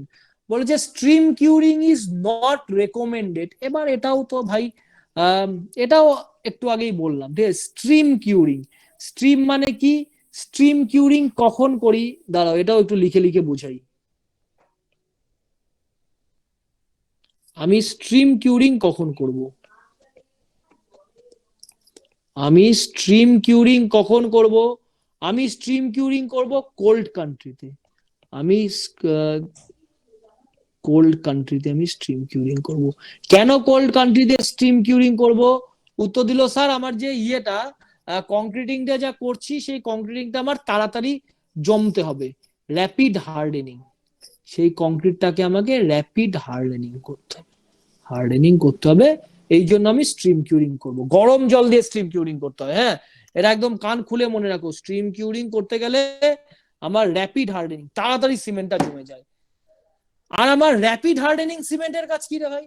র্যাপিড হার্ডেনিং সিমেন্ট, ঠিক আছে, না, এখানে দেখো stream curing is not recommended for use, এখানে কিন্তু র্যাপিড হার্ডেনিং সিমেন্ট অপশনে রয়েছে, আর হাই অ্যালুমিনা সিমেন্ট, দুটো সিমেন্ট রয়েছে, দুটো সিমেন্টেরই কাজ, র্যাপিড হার্ডেনিং সিমেন্টও রয়েছে আর হাই অ্যালুমিনা সিমেন্টও রয়েছে, high alumina cement, high alumina cement রয়েছে।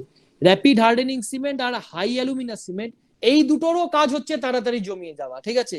র্যাপিড হার্ডেনিং সিমেন্টও তাড়াতাড়ি জমিয়ে দেয়, হাই অ্যালুমিনা সিমেন্টও তাড়াতাড়ি জমিয়ে দেয়, কিন্তু র্যাপিড হার্ডেনিং সিমেন্ট জমাতে যদি 4 ঘন্টা লাগে, 4 আওয়ার লাগে, হাই অ্যালুমিনা সিমেন্ট 1 ঘন্টাতেই জমিয়ে দেয়, মানে মোর এফিশিয়েন্ট হচ্ছে হাই অ্যালুমিনা সিমেন্ট।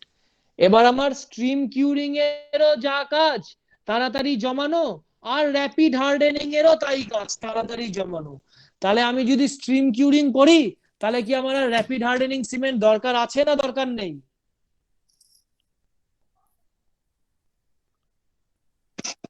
দরকার হবে না তাহলে।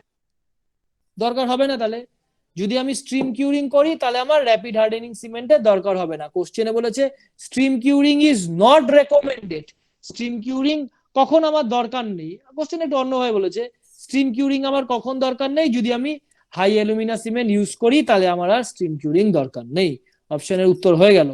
এবার আসো 202 নম্বর কোশ্চেন। 202 নম্বর কোশ্চেনে 2-4টা কথা বলবো, খুব মনে রাখো, খুব ইম্পর্টেন্ট, বহুবার এটা এসএসসি তে বলো, অনেক পরীক্ষা এসেছে, এটা আইএস কোডেরই ভ্যালু, ঠিক আছে? ক্লজ নম্বর 13.5.1 পেজ নাম্বার 27, একদম মনে রাখো। ময়েস্ট কিউরিং, ময়েস্ট কিউরিং মানে কি? পন্ডিং। কতদিনের জন্য পন্ডিং করি? 7 দিনের জন্য পন্ডিং করি, একটা ইনফরমেশন। মিনারেল অ্যাডমিক্সচার যদি সেখানে দিই আর ব্লেন্ডেড সিমেন্ট যদি ইউজ করি তাহলে কতদিনের জন্য পন্ডিং করতে হবে? 10 দিনের জন্য, এটাকে আমি 14 দিন বাড়াতেও পারি, ঠিক আছে? এটা খুব ইম্পর্টেন্ট, 10 থেকে 14, মিনিমাম 10 দিন, ম্যাক্সিমাম 14 দিন। কখন? যখন মিনারেল অ্যাডমিক্সচার আর ব্লেন্ডেড সিমেন্ট ইউজ করব কংক্রিটিং এর জন্য। আর ড্রাই অ্যান্ড হট কন্ডিশন যদি হয় সেখানে 10 দিন পন্ডিং করতে হবে। তাহলে কি মনে রাখলাম? 7 একটা ভ্যালু, 10 থেকে 14, 7 একটা ভ্যালু, 10 থেকে 14 একটা ভ্যালু, 14 একটা ভ্যালু। 7 কখন? Normal condition. 10 থেকে 14 কখন? যখন হচ্ছে অ্যাডমিক্সচার আর ব্লেন্ডেড সিমেন্ট, ব্লেন্ডেড সিমেন্ট মানে ফাইন গ্রেডিং সিমেন্ট, এটা যখন ইউজ করি তখন 10 থেকে 14 দিন আমাকে কিউরিং করতে হবে। আর গরম যে এরিয়া সেখানে 10 দিন কিউরিং করতে হবে। 3টা ইনফরমেশন মনে ভাই রাখতেই হবে।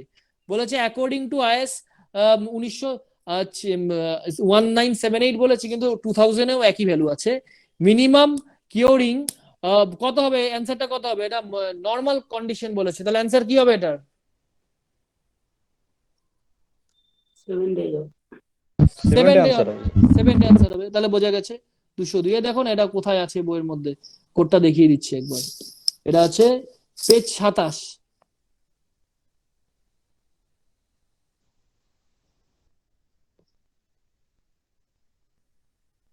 এখানে দেখো লেখা আছে, এই যে এটাকে আমি বড় করলাম, হ্যাঁ, 13.5.1, এখানে দেখো লেখা আছে, এই দেখো এখানে লেখা আছে exposed surface of concrete shall be kept continuously in damp or wet condition by ponding or by covering. ponding মানে ওই জল ছাদ যেটাকে বলি, আর বিভিন্ন প্রসেস দিয়েছে। wait for at least 7 day, last লাইনটা 7 day for the date of placing of concrete, 7 দিন পেয়ে গেলাম। আর দুটো ভ্যালু পাবো কি? 10 থেকে 14 দিনে। দেখো তারপরে লেখা আছে ordinary Portland cement at least 10 day where mineral admixture and blended cement are used. তো এটা পড়বে, এখানে গোটা ব্যাপারটা লেখা আছে, ঠিক আছে? এই কোশ্চেনটা হয়ে গেল। এটা হয়ে গেল হচ্ছে 202। এবার আসো হচ্ছে 202 এর পর 203। Curing period required is minimum for the curing period required is minimum. এর নিজেরা বলো কার কিউরিং পিরিয়ড সবচেয়ে কম হয়? যেই সিমেন্ট তাড়াতাড়ি জমে যায় সেই সিমেন্টের কিউরিং পিরিয়ড কম হয়। কোন সিমেন্ট তাড়াতাড়ি জমে? Rapid hardening. High alumina cement তাড়াতাড়ি জমে। যদি অপশন থাকে তাহলে হাই অ্যালুমিনা সিমেন্ট সবার আগে জমে, ঠিক আছে? কিন্তু অপশনে দেখো হাই অ্যালুমিনা সিমেন্ট নেই, সেই জন্য মারছি র্যাপিড হার্ডেনিং। যদি হাই অ্যালুমিনা থাকতো আর র্যাপিড হার্ডেনিং থাকতো, মারতাম র্যাপিড হার্ডেনিং সিমেন্ট, অ্যান্সার হতো, ঠিক আছে? হয়ে গেল 203। 204 এর অ্যান্সার বলেছে for reinforced concrete expose to sulphur attack minimum grade, sulphur অ্যাটাকের জন্য মিনিমাম গ্রেড হচ্ছে M30, এটা আগের কোডে M20 লেখা আছে, এখনকার কোডে M30 হয়েছে, ঠিক আছে। এবার আসো 205 নম্বর কোশ্চেন হয়ে গেছে, 205 নম্বর কোশ্চেন অলরেডি হয়ে গেছে, 206 হয়ে গেছে, ঠিক আছে। 207ও বলে দিয়েছি। According to IS maximum water cement ratio for plain cement কত হবে? ম্যাক্সিমাম ওয়াটার সিমেন্ট রেশিও কত হবে বলো, এই কোডটা দেখো, ম্যাক্সিমাম ওয়াটার সিমেন্ট রেশিও কত? টেবিল 5.6। মনে রাখতো, প্রত্যেকটা ভ্যালু মনে রাখতো, কোনো উপায় নেই, আমার এগুলো প্রত্যেকটা মনে আছে। 40, 45, 50, 55, 40, 45, 45, 50, 60 একদম মনে রাখতে হবে তোমাকে ভ্যালুগুলো। ম্যাক্সিমাম হচ্ছে 60 মানে 0.6, এই হয়ে গেল 207। 208-এ কি বলেছে? 208ও বলে দিয়েছি। 209ও বলা আছে। 210 for water cement ratio permeable, 210ও বলা আছে, ঠিক আছে। 211 as compare to moist cured concrete the permeability in stream cured concrete কি হবে বলো? 211ও বলা আছে। স্ট্রিম কিউরড মানে কি? হ্যাঁ, 211-এর অ্যান্সার কি হবে? মোর হবে। মোর হবে, অনেকবার বলেছি। As compare to ordinary as compare to moist cure concrete, moist cure concrete মানে শুধু জল ছাদ বাদলাম, ঠিক আছে। The permeability of steam cured concrete মানে গরম জল যদি দিয়ে দিই কংক্রিটটা তো তাড়াতাড়ি জমবে, তাড়াতাড়ি জমবে মানে কি, কংক্রিটটা তৈরি করতে যে জলগুলো ইউজ হয়েছে সেগুলো বেশি তাড়াতাড়ি কাজে লাগবে, ওই জন্য বলেছে পারমিয়েবিলিটি মোর। হ্যাঁ, আচ্ছা এবার আসছে 212। আমি আজকে 211 অব্দি পড়াবো, ঠিক আছে। 212 থেকে আমি নেক্সট দিন আমি কমপ্লিট করে দেবো টোটালটা। দেখো 212 আমি অলরেডি নোট করে রেখেছিলাম, এই জায়গাগুলো দেখে আসবে, এই জায়গাগুলো, এই যে এই জায়গাগুলো, এই কিউব স্ট্রেংথ কোন স্ট্রেংথ এগুলো পড়েছিলাম, এইসব এই পাতাগুলো এই নোটগুলো দেখে আসবে, এগুলো দেখলে এই ডায়াগ্রাম গুলো পড়বে, তাহলে 212টা নিজেরাই পারবে, বলেও দিয়েছি এই রিলেশন গুলো কাজে লাগিয়ে। যে 212 দেখো এই নিচে লিখেও ছিলাম যখন পড়িয়েছিলাম। এটা 112 লিখেছি, এগুলো 112 হবে না, এটা 212, 213 আর 214, এই একটা রিলেশন থেকে হয়ে যাচ্ছে তিনটে। হ্যাঁ, এগুলো দেখে নেবে, আর এর পরের দিন আমি শেষ করে দেবো আরসিসি ডিজাইন, ঠিক আছে। বোঝা গেছে? গুপ্তার কোশ্চেন সলভ বুঝতে পারছো তোমরা? হ্যাঁ স্যার। কঠিন লাগছে কি খুব যেভাবে বুঝাচ্ছি? না স্যার, আপনি তো খুব ভালো করে বোঝাচ্ছেন। আমি এইভাবে আমি তোমাদের এটুকুন বলছি, এই যে স্টাইলে পড়াচ্ছি এইভাবে পিএসসি কোশ্চেন আর শেষ করে দেবো, ওই গুপ্তা শেষ করে দেবো। আর তোমার যেই বন্ধু যে পড়ছিল বললো কোথায় পড়া আছে, যদি পড়া থাকে ওরকম হলে না পড়তে আসলেও চলবে। শোনো, চাকরি যারা করে তাদের টাইমিং এর অসুবিধা হলে আমি সেটা কনসিডার করবো, এর কাছে পড়া আছে তার কাছে পড়া আছে ওগুলো কিন্তু কনসিডার করবো না, সেখানে ও পড়তে না আসলেও চলবে আমার কাছে, ঠিক আছে। ওর পড়াটা আমি বলেছিলাম, অ্যাকচুয়ালি আমাদের সন্ধ্যের পর বিটেকে ক্লাসগুলো নেয় তো ওই জন্য বলেছিলাম আমি। ঠিক আছে, তো সেটা তাহলে তোমার ক্ষেত্রেও প্রযোজ্য। হ্যাঁ ঠিক আছে, ঠিক আছে, চলো এটা রেডি করো, কোনো কোশ্চেন অসুবিধা হলে আমাকে কন্ট্যাক্ট করে নেবে, আমি ভয়েসে অ্যান্সার দিয়ে দেবো, নেক্সট দিন আমরা শেষ করে দেবো।